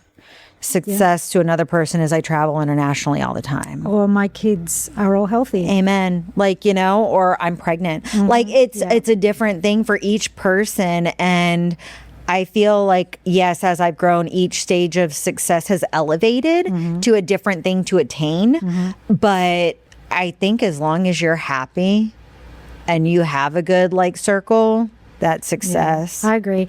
To me, I think when I first started out, like if my calendar was packed, I thought that was really good. But success to me is not busyness. Busyness doesn't equal money. No. And to me now, the older I get, the more time I have off, the more rest I have that I know I'm still getting paid for. That is success to me. So I could shoot maybe one shoot a day as opposed to 5 shoots a day and feel more successful. Does that make sense? 100%. That's where I've been playing with my calendar lately. And it's like how, because I don't want to say burnout, but you get to that point where because I don't have a crew, I don't have a Charles, I don't have a Matt, like I have me and 2 people that I'm raising to do something bigger. And it's like, and yes, they're key players. They help me so much. So I'm not negating that, but it's like, I don't have a specific someone. And so it is like, okay, I don't know how to post on social. I've got to figure that out. And it takes me 40 minutes to not mess up a story to post because I'll click the picture and then the little hand goes away or the little words move or blah, blah, blah. And so, yeah, I don't even, again. No, it's okay. One of the things that I learned really early on is fire yourself from the things you're not good at. I'm working on it. Hire slow, fire fast, because you're only as strong as your weakest person, right? That's what I say to them all the time. And then fire yourself from things you're not good at. Like other business photographers who will come in and ask, they're like, I hate being on the phone. I said, then fire yourself from that job and hire somebody, pay somebody to do that part of it. And I was like that with social media. I hate social media. I just don't care enough about it. I would post on there and I'd be good for a week or two, and then I'd just be like, it'd be months. It's the consistency that I hate, because I'm like, I don't want to post all week. I can good for a random post and a ton of stories. I can share whatever. I don't care about that. Exactly. But it's like to have to do it all the time and find the content and then not pick your content apart while looking at it. No, I'll go in there and we'll do some behind the scenes of a shoot and everything, and within like maybe 3 or 4 minutes I've got a reel together and up. I'll do that. But we hired someone very specifically just to do all of our social media, because I just don't have the brain width or bandwidth to think about it. And I still care about what other people think, but there's an element of me that doesn't. No, I get that. But I still care. Yeah. And so like I want it to be on brand, but I don't want to overthink about it. No. And so this way somebody can put it together for me and I can have a quick look at it and be like, yep, that's fine. Yeah. And at the end of the day, like I said, if I don't have an opinion about it, I don't care, just do it. But yeah, the social media stuff, and we work with a lot of local businesses and we provide digital libraries for them to just kind of drip feed into their social media and stuff like that. And it's a lot of fun. And that opens up, it's never boring. Because we never work. I tell my team you cannot go home and say that you had a boring day. Ever.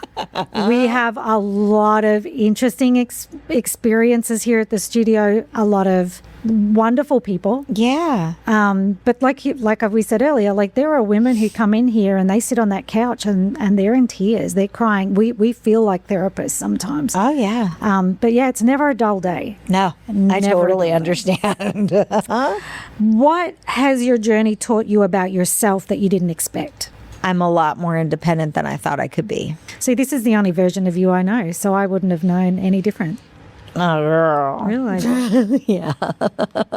It would just be like, I think I've always had to just do it and figure it out mentality, because growing up at a very young age in the bar scene, you had to grow up pretty quickly and you had to figure out pretty quickly, and you had to be like, okay, well.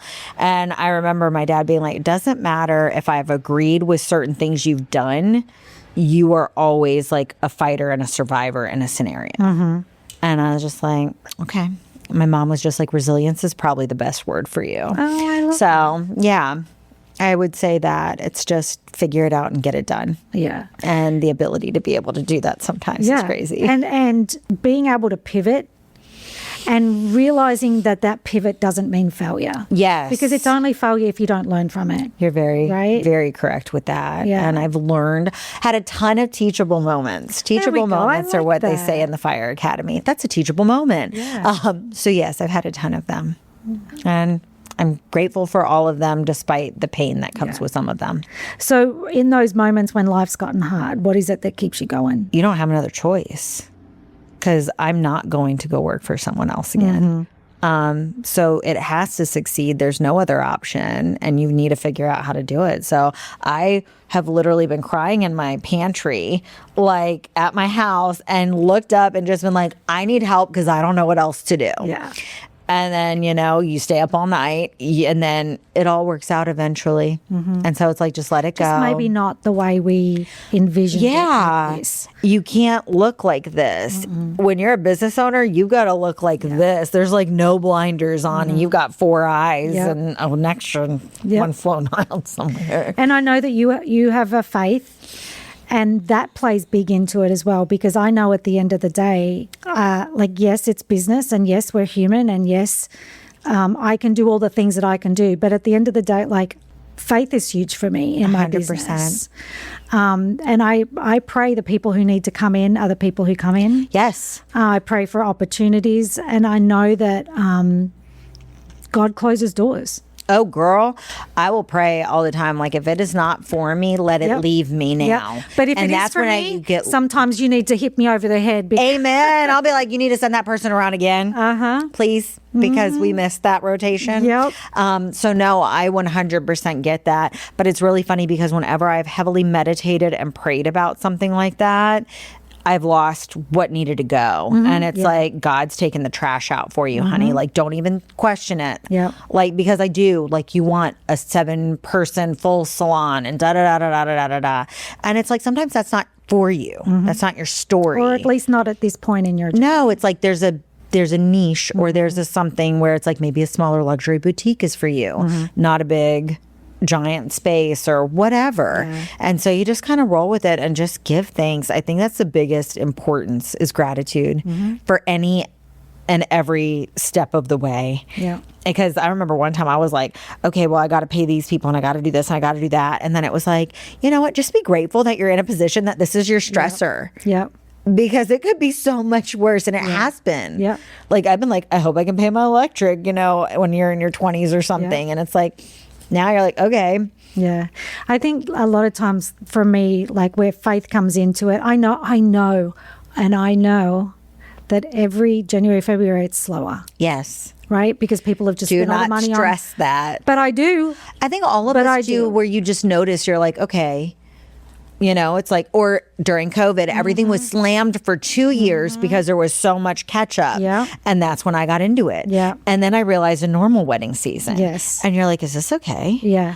Is there something wrong? And it's like, no, Amy, this is normal. Yeah. This is what it's normally like. You just lucked out at the beginning. Yeah. It's like, it just gave you the jump start. And so it's like, you know what? Everything happens the way it's supposed to, whether it's good or bad. Yeah. Firm believer. Yeah. Because it's for a reason. No, I 100% agree. And like, there was a couple of days ago where I was like, this is like, I don't understand. Like, people aren't picking up their phones. Like, things are changing and we're trying to have to pivot a little bit. Right? Yeah. And then all of a sudden, I just feel like God's up there going, girl, I gotcha. Like I'm panicking about, you know, why this isn't happening or why this isn't happening. And then all of a sudden somebody will be like, hey, can we hire you for this? Yes. And sometimes it's out of left field, and sometimes it's a client that we photographed last year at this time that I just had forgotten about because I'm so like this right You now. do. And you do. So, and that's where Carl's just like, stop. Like, he's like, let go and let God for real. And it was just like, you know what, you're right, because no matter what, he has his plan. Yeah. Has Carl been able to speak into your business now that you're at? Carl plays a bigger sounding board now than he did before, because I think I would go to him for consolation and like, hey, what about this? And it's like, I don't know that industry. I don't know that. I don't know this. But business because is it business to me as well. So it is and it isn't. And this is what I've noticed where I seek it, because I have talked to other business owners, really successful business owners, like they own restaurants, they own law firms, they own all these things. And, you know, it's great, but it's like the hair industry, same with probably photography. It's like the overhead is different. The revenue is different because the markup are you guys is different. like us in the sense that it's a race to the bottom? Yes. Yeah. And I'm just not going to compete on price. No, and I won't either. Like, they're like, oh, well, I can get it done cheaper. Then go cheaper. Yeah. Honey, if they're going to go cut your hair and tone your hair for $65, that's cool. I have bills to pay. It's not going to pay the bills or the people that are doing this service for you. And sadly, as a business owner, like, I don't want to sound rough, and I don't say it like that. Yeah, of course. But it's just like, I'm not going to lessen this because you don't see my overhead. You don't see the bills. Yeah. I have 2 other people's lives I'm responsible for so that they can build something.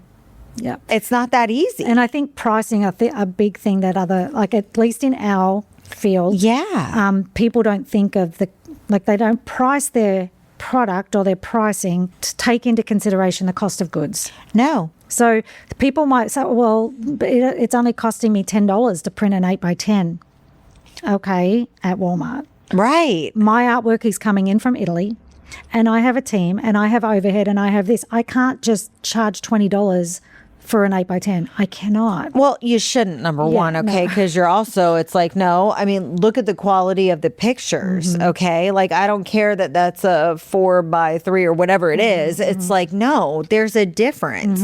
And there's a difference from your glossy picture you're getting at Walgreens that you did on Pick Stitch versus it being a portrait. Yeah. There's a difference. Yeah. But the same with you. Like, you can go to the store and get box hair dye. Please do. do by all means, but then we get the call to fix it. It's so crazy because anytime I've lost a client, I've gained 3 or 5. I think that's God's math. Girl, I'm for it. I'm thankful, grateful, blessed, all of it. But it's like, they will. It's like, you went somewhere and now I have to fix it. And I will never shun a client. Girl, you're always welcome. Man, you're always welcome. People, you're always welcome.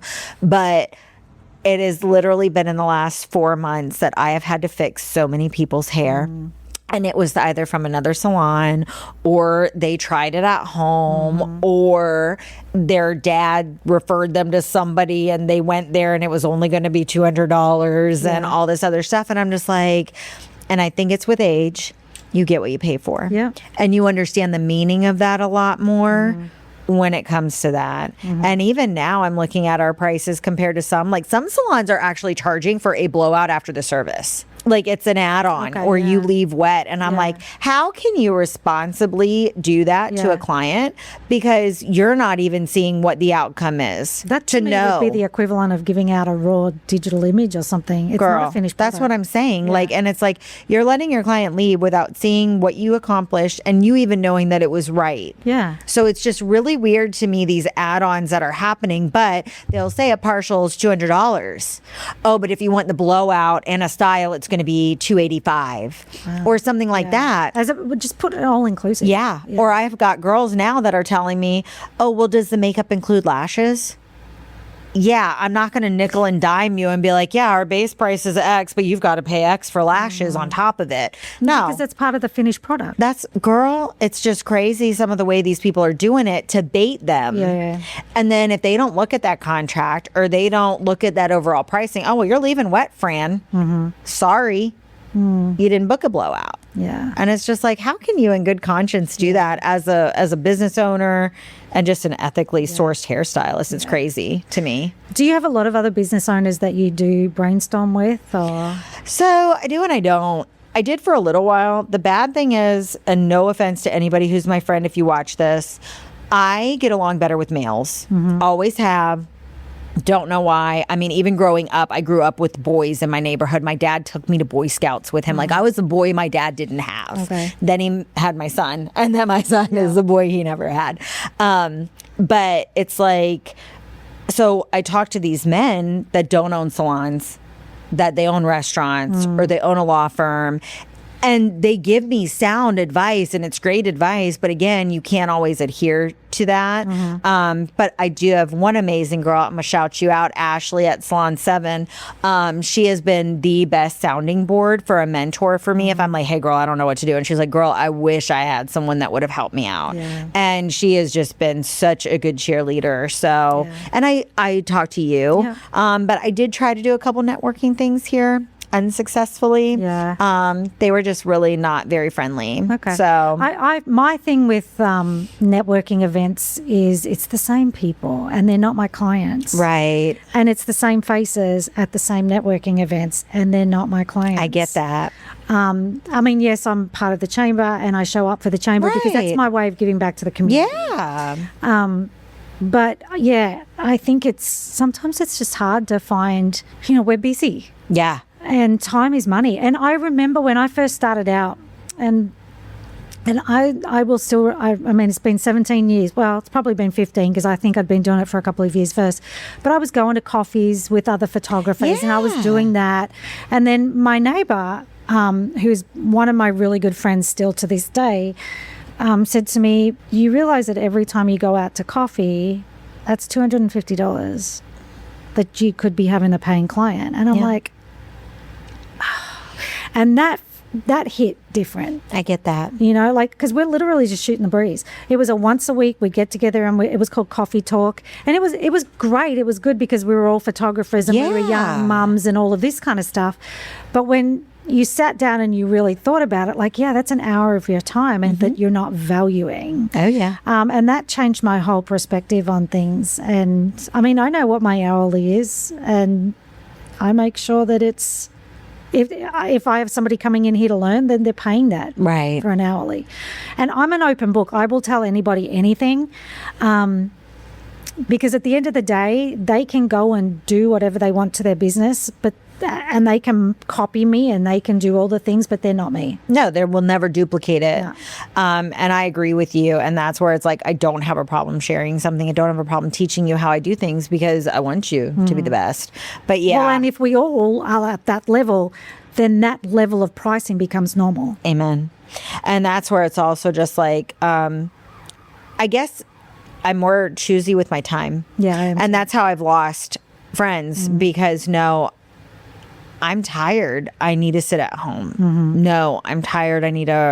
Because that's my number one priority next to my family. Yeah. It's like, because if that doesn't work out, I don't have anything. And, I would have friends that would want to make plans and I'd take the day off and I'd hold that date for them and then they'd cancel. And I'm like, dude, that was like an $1,100 that I just turned down to spend with you, and you can't prioritize that enough. So no, I'm done making time for you. And it is what it is. Yeah. I mean, the people stay who need to stay. Amen, girlfriend. Yeah. And sometimes they're in your life for a season and then it's okay. And it is. It's all for little reasons, and that's good, and I remember it greatly. Yeah. But no, we don't need to continue further. Yeah. Oh, that's awesome. So I know you travel with your business. Yes. Where is the most fun place you've gone? Fun? Do you do anything else while you're there, or do you literally No, we literally go work and okay. leave. Okay. So where are some of the places you've been then? Been to Florida. Okay. Been to Bristol, Virginia, Charlottesville. We do a lot in this area. Down in North Carolina a bit too, right? North Carolina, yes. I do like North Carolina because I will go to the beach after I'm done. Even if it's just to sit for a minute, just kind of be present, and then I'll go home. But it kind of depends on whether you're on the ocean side or sound side and all the other things. Ohio. We just got asked to do New York and Georgia. Wow. So, but those will probably lengthen out. We were going to do a show in Canada, but then they had to change some things around. And is this all the bodybuilding shows? These are bodybuilding shows and weddings. And weddings. Okay, great. So it just kind of depends. But we were going to do a week if we went to Canada and just kind of take the time and really you're going that far, go. And I was like, bring family, like, let's do this. So, but that was not in our plans. So, do you prefer one over the other? Do you prefer work like the salon stuff over the travel stuff? Or? Not really. I like both for different reasons because I feel like it's different artistic outlets. And so you get to engage differently at each too. I like the adrenaline of like weddings, but I also like the stress of a color correction because it's all like little adrenaline junky things where you're like, okay, I've got to figure this out. And I really, kind of like Sudoku in your head. Yeah. When you have the bodybuilding women, because you've got to do their makeup completely different because it's full glam. Oh, yeah. Correct? And their faces are different colors than normal. Well, we've had them afterwards. We have a lot of the ladies who want to come and document their success and how their hard effort, right? Amen. And my only thing is you've got to eat before you come in here because I do not need you hangry. They get a little. They do. I have been a little, so but I get it. We always ask them, what's your favorite question to ask them?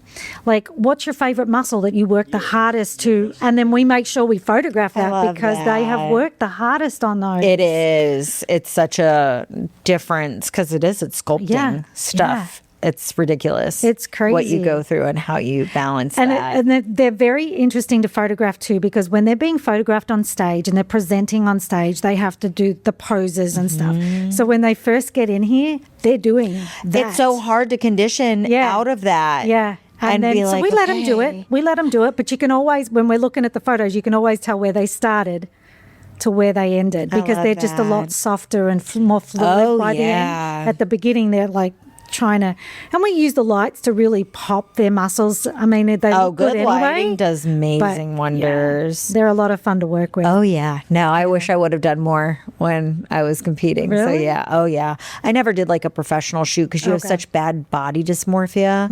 You'll have a six pack and you think you're fat. Oh really? Oh yeah. I wouldn't wear a 2-piece. I wouldn't go to the pool. It was real bad. Real bad. Wow. So yeah. And then you look at other people. You look amazing. Thanks. That's all you need to say. Thank you, Debbie. That's what I'm like. I'm just going to practice that. That's right. If there was somebody who was listening to this episode a year from now, what do you hope they take away from it? Do not give up. you will always find a way to make it work. Yeah. Just stay the course and it's going to work itself out. It's going to be hard. Yeah. But just don't stop. Cry. I know. Because, I mean, it's so hard. Yeah. And I think only if you do it can you associate with that. Yeah. How do you want this chapter of your life to be remembered? Good. I want it to be remembered as good. Yeah. Yeah. Because I have nothing but good things going on. Yeah. Even when it's hard. Yeah. I remember the very first time I met you was at the Nest. Oh, gosh, yeah. At like a happy hour or Yep. something like that, and found out that you were part of the fire department or had been part of the fire department. And I was like, ooh, if I could do anything, I want to photograph hot firemen. That would be right? cool.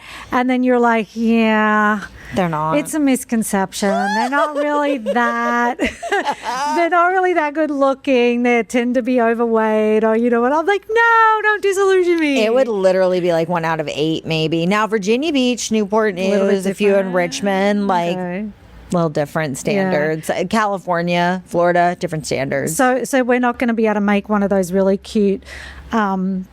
Hot firefighters with a puppy calendar. I mean, you could, but we you just have need to pick and choose the calendar to have adorable men in there, because some of them are just as adorable as the puppies have been old.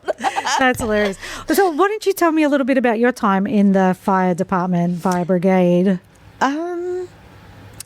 I don't know. It was different. How long were you in for? 4 years. Okay. But basically it was amazing. I thought I was going in there to like save lives, do big things. And the academy is crazy. It's like the best, worst time you're never going to want to experience again, but you're glad you went through it. I tore my ACL in the middle of the academy. It was probably like 2 months out to the end. You're in the academy for 5 months. And so it's like 7 to 5 every day. Is it hard to get chosen? Yes. So I was fortunate enough to have my EMTI, which is one step down from a paramedic. It's not even no longer recognized unless you're grandfathered in. They stopped offering it. It's either an EMTB, EMTA, or a paramedic. And so you could intubate, you could give IVs, you could read an EKG machine, all of those things. And I went in with that, but I think it was because I was female. So I am obviously a different demographic that they were looking for. Trying to check the box field. Yes. So it's like, okay, we need a certain amount of this, certain amount of that, a little sprinkle of this. And so, I mean, when you go there, you don't think 600 people want to apply for a position, and you are there with 600 people taking tests or going through an interview process, or doing their CPAT, which is like a physical agility test that you have to do before you can even get a spot. So I got offered 3 positions, very weirdly and erratically, but I felt really loyal to Hampton because they had put me through my I class. So I chose them, and then did the academy, got stationed somewhere, and you realize it's anything but what you thought it was going to be. Oh, life. So it's like, okay, in my 4 years, I think I went on 3 active fires. I only put 1 fire physically out myself. And the rest was like false cooking alarms, or it's literally, I think, 92% medical calls. And because I was the only I at that station, I was on the medic a lot. And you're due, like second due to probably 6 different districts, I think, from our district. So we were just running and running and running. And we did mutual aid with Newport News at the time. Okay. So you're going to Newport News stations as well. So it was pretty crazy. And maybe 1 out of 8 calls was an actual emergency. So were you on the fire truck or on the ambulance? Both. Okay. So you have to be able to do both.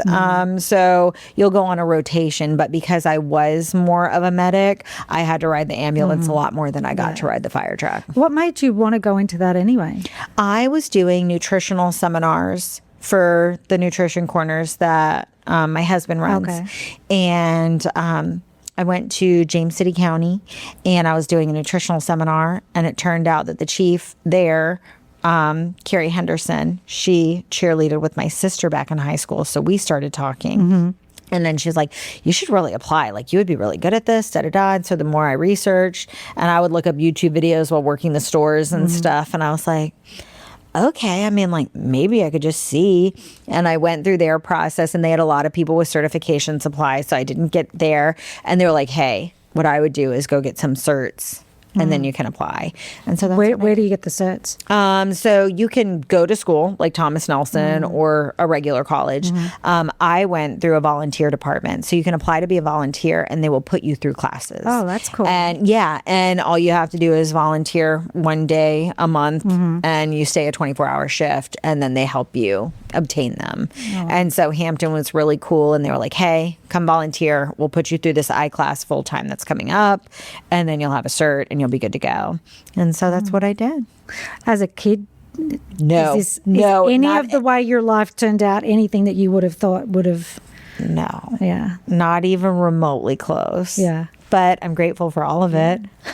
Well, tell me a little bit about the bodybuilding that you did, because what got you into that? Because now you're at the other end of it, right? So I was a raging alcoholic. Not like I have to drink every day, but when you drink, like there's no off switch. So I remember. Remind me to come back to that. Okay. Not in a bad way. No, it's cool. I'm good with whatever. Okay. And so I remember being in a very not safe situation one time.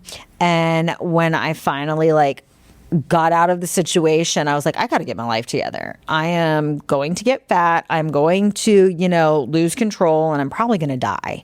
And so I remember meeting a guy at Gold's Gym. This is now One Life, but that's how old it was.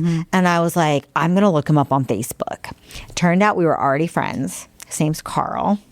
And that's the rest is how I met my husband. But I messaged him and was like, hi, do you still, train people?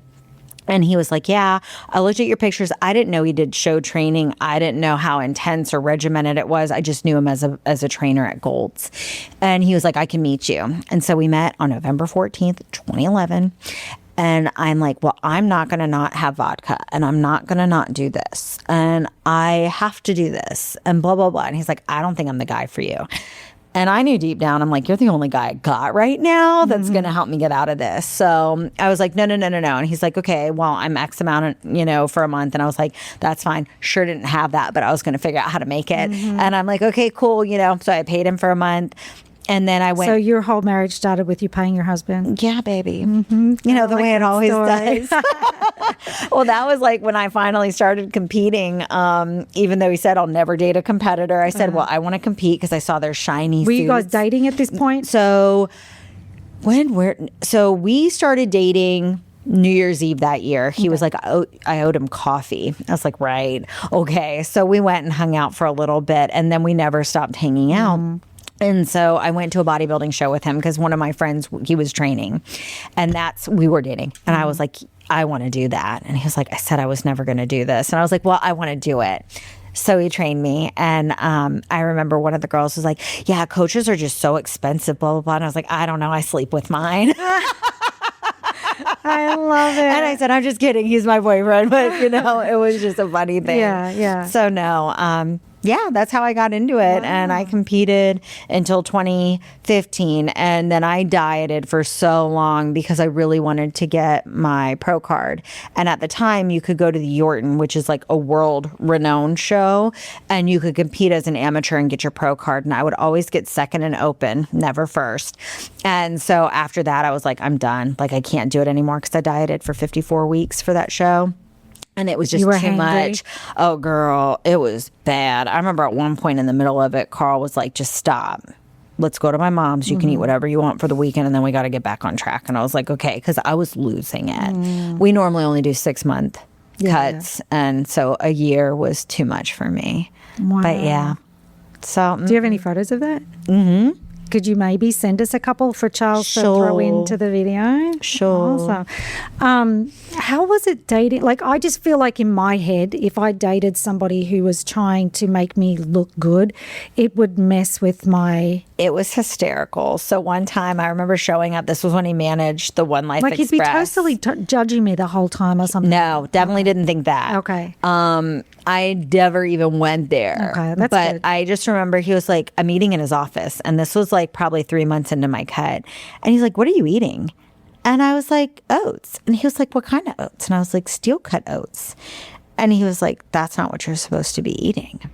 And I was like, well, what do you mean? And he's like, those have more calories. You need to be eating this.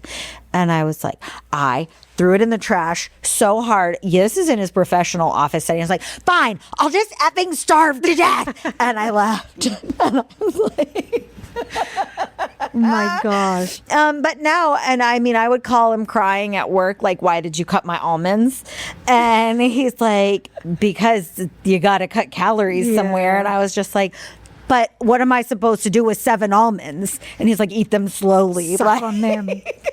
So after the first time he prepped me, he was like, I'm not doing this again. You need to hire someone else. We like each other. Yeah. And so we did our first year married. We competed together and it was, wow. It was a lot. So yeah. When you're in the midst of like the height of it, like what calorie are you getting down to? What calories are you getting down to? So I would have to double check with him, but I know for me, I couldn't tell you my exact deficit, but I was eating, I think around 1,000 to 1,100 calories a day and 3 hours of cardio and an hour and a half at the gym. Because when I competed, I'm probably 138, 140 right now. I would be 115. Wow. So about 20 pounds less. How tall are you?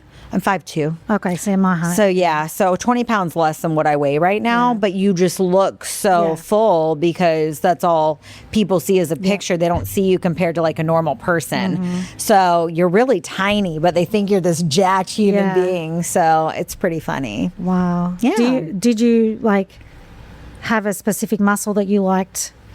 My shoulders and back were my gift because I was hit by a car when I was 8. I broke both my legs. I was in a body cast. What? Yeah, over by Summer Lake in Newport News. And so I was nightingaled. I was in the hospital for like a month and some change. Thought I was going to like as a pedestrian? I was 8 with my babysitter and she wanted to cross Boxley. It was a big thing. And so they didn't even think I was going to be able to walk again. And because I was in a wheelchair and on crutches a lot as a younger child, I think I'm naturally leaner and bigger up top. And my legs are definitely like the hardest thing to train and build. So yeah. Wow. Yeah.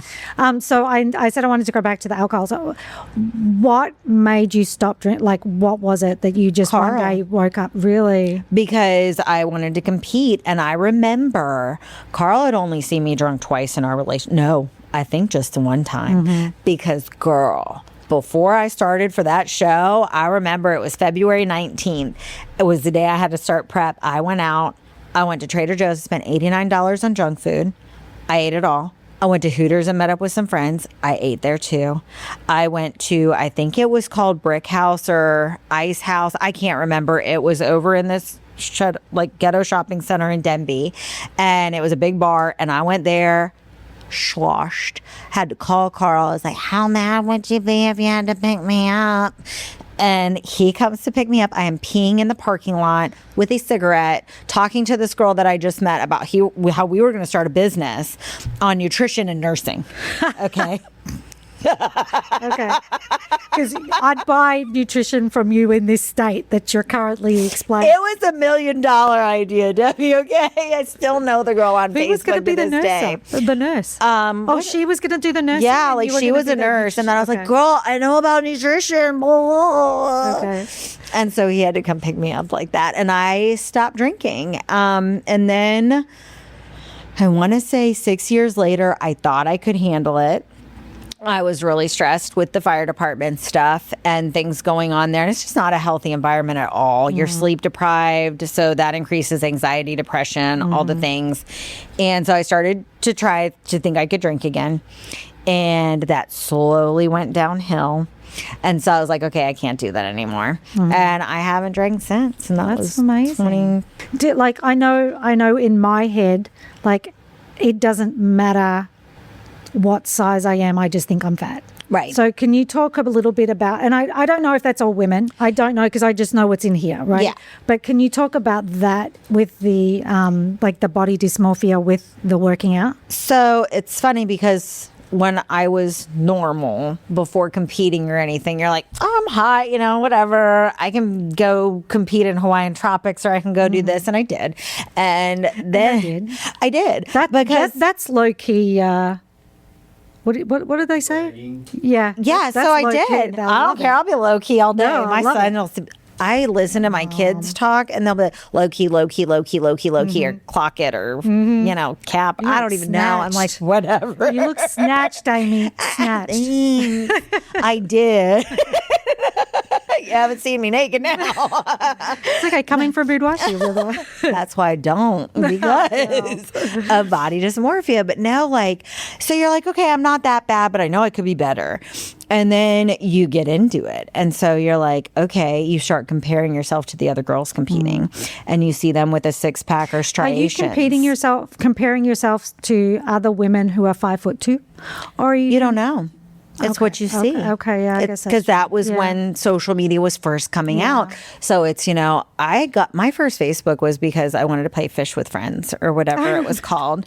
And then I started getting friend requests, and I was like, oh, okay, I'll start approving I started people. Facebook only because my cousins were having babies and they were posting photos on there and not emailing them to me. So you're like, I'm going to stalk you on here. Yeah, I would email my cousin. She's like, I put all the photos on Facebook. And I'm like, oh, now I've got to get all that right, thing. now I have to do this. So anyway, sorry. Oh, no, you're fine.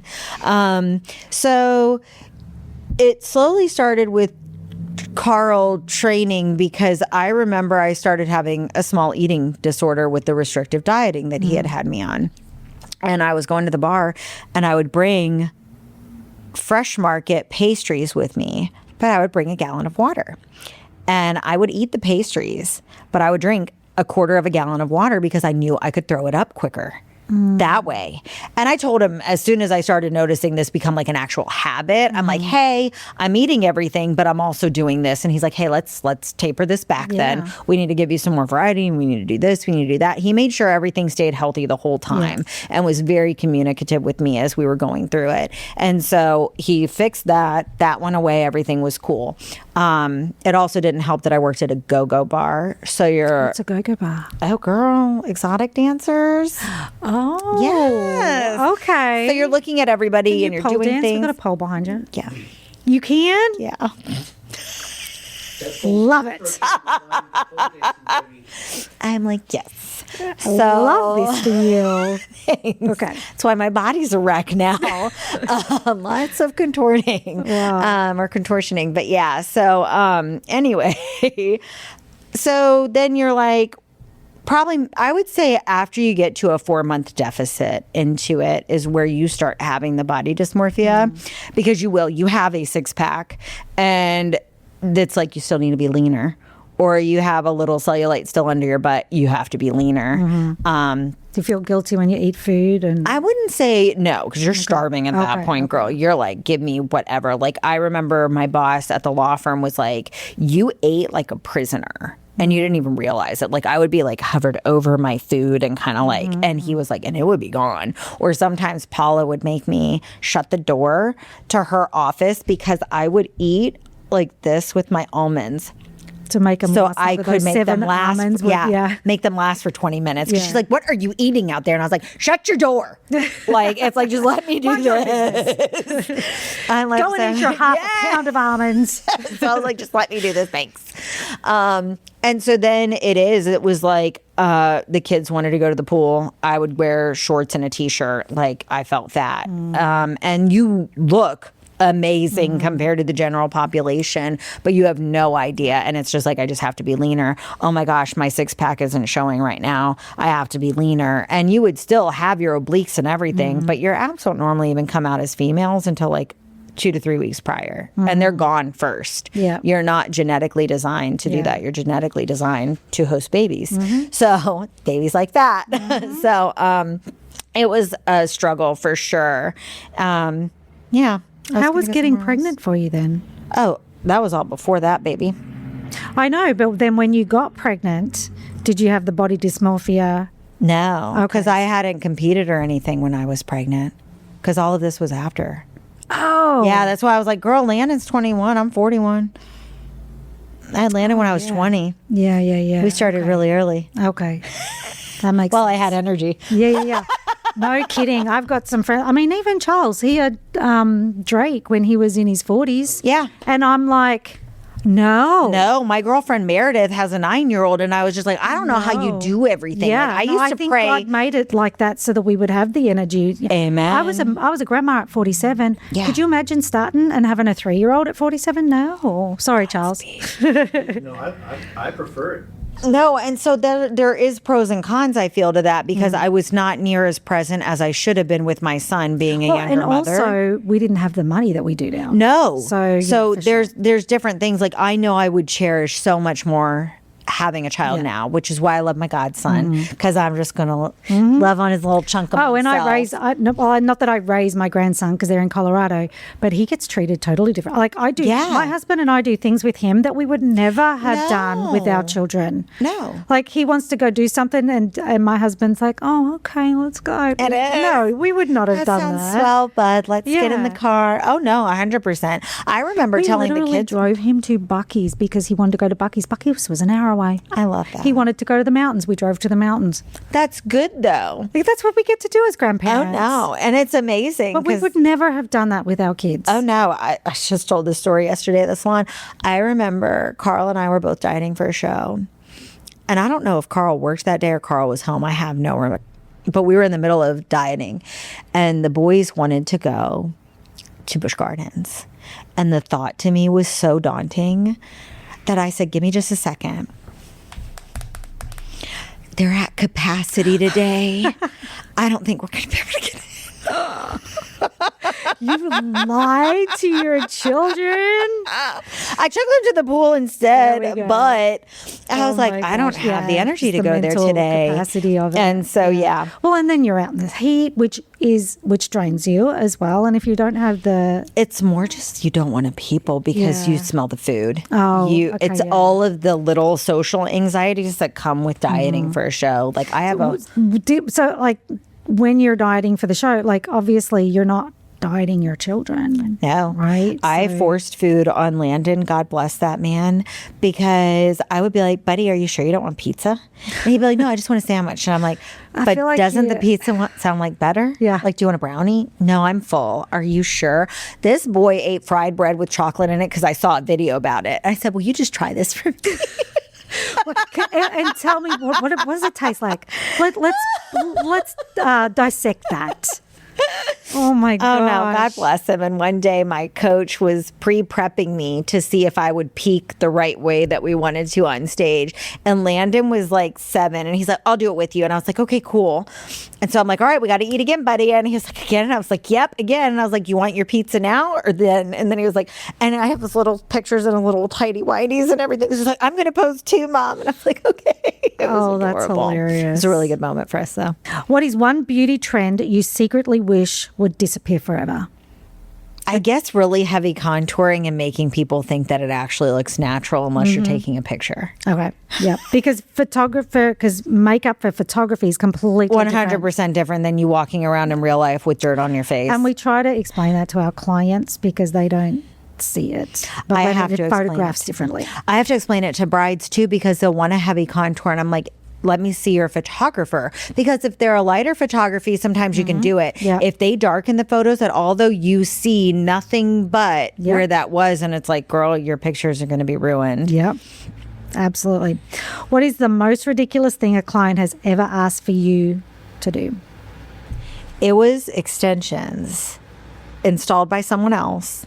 And the beads were visible from the top of the hair, not under the hair. Mm-hmm. And they said, is this how that's supposed to be?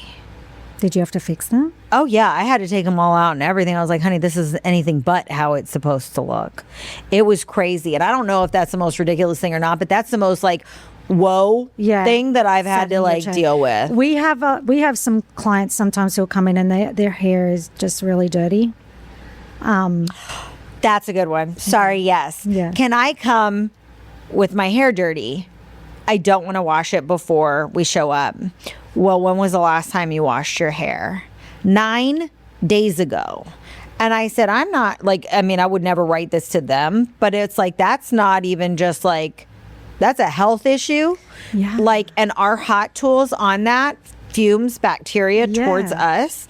I was just like, absolutely not. Like, your hair's not going to hold. And it was because she didn't want the red to fade before the wedding. And I was like, honey, you need to wash your hair with cold water and show up with clean hair. It was the craziest thing. Yeah. I'm like, no, I'm not touching your hair after 9 days of not being washed, sweet pea, unless I got gloves on. 9 days. 9 days. I mean, I can't even imagine how oily and Just girl, you'd be surprised at what we touch. Oh, I'm not, because I see it. She's like, no. Yeah. What do you think is harder, running a salon or prepping for a bodybuilding contest? Equally in different ways. Okay. That's a fine answer. What is something people think about salon owners that is completely wrong? We're all toxic and poopy. I was going to say the B word, but that's okay. Like, yeah. So there's a stigma of salons and salon families that are commissioned being toxic environments. And that was one of the key words that the one person that I did not end on good terms with said about her first salon. They're like, it's a mean girl salon. It's toxic. She said that she left because that's how she felt with us later on. But she went back to the mean girl salon. So I'm like, well, what is it? Yeah. So yeah, I would say that all salon owners are toxic environments or, a stigma. It's not true. Okay. If you could ban one phrase the client says during an appointment, what would it be? I don't know that I have one where it's like that irks you. Mine doesn't irk me, but like when a client says, oh, I look fat. Like, I don't like When that. did I start looking so drab? Like they never look in the mirror. I'm like, honey, we all look like wet rats with the cape on when we're in that chair. Oh, you are fine. I try to turn them to talk to me so they're not staring at themselves the whole time. Because when I am left in that mirror, I'm like, this is the most humbling experience. My hair is usually so voluminous that when it is flat against my head. Girl, I am a big hair queen. You can't really tell today. I tried to tame it for this. But, no, I love like volume and a good, tease it to Jesus. Yes. But and we quote that, tease it to Jesus. But yeah, no, anything wet and tight on the head is not cool. That's funny. Although this generation's bringing back the slick back, so I know. I'm like, y'all do you. I want to look really good with my hair. I can't. I look like an idiot. I'm like, no. My forehead is it's way too big. So it's really not. I feel like no, a slick back's not my jam. Okay. All right. Yes. You ready for some rapid fire? Okay. Coffee or tea? Coffee. Dumbbells or hairdryer? Dumbbells. Protein shake or iced coffee? Iced coffee. Is there such, now your husband does own a nutrition thing. Is there such thing as good protein? Like good protein powder? Yes. I might have to get with you with that. I need to eat a lot more. That's menopause. Girl. The amount of protein you eat has. No, she's creatine. Yep, I take it. Okay. My functional medicine doctor's like, you have to have at least 100 grams of protein a day. And I'm like, I can't eat that. I do 150. Okay, you might have to help me. It's easy, but you got to make it small. You might have to help me. I can. Okay. It'll suck for 3 days and then your body will get used to it. Okay, we'll talk. Yeah. Early morning or late night? Early morning. Oh, I don't know if we can be friends. Girl, I twitch on the couch at 8 o'clock. No, me too. I'm just not a morning person either. I'm like a midday. This is my prime. I'm like, who am I kidding? It's nap time. Like I was literally like, girl, I'm gonna need an energy drink. I know. I need a nap. I was like, my eyes are burning. Glam makeup or natural look? Both. You like both? Yeah, if I cannot done properly, pick right? one. Yes, both if done the right way. Yeah. Leg day or a client consult? Client consult. Cash tips or a 5-star review? 5-star review. Because that will travel so much further. Absolutely. Gym playlist or relaxing spa music? My gym playlist. Okay. Owning a salon or competing on stage? I'm going to say owning a salon. Okay. Beach vacation or mountain cabin? Mountain cabin. Oh, I thought you were going to say beach. I like them both. It just kind of depends, really. But if I can get mountains with a creek or something, hands down, my spot. Heels or sneakers? Both. Can we just lift the shoes up so that we can appreciate the red bottoms on these?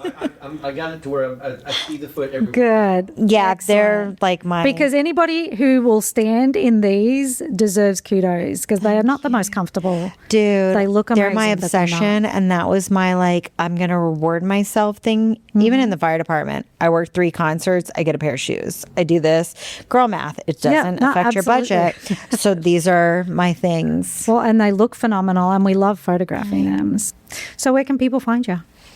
At Vanity by Amy. Is that on all your socials? It's Vanity by Amy? Yeah, it's Vanity_by Amy, I think, on Instagram.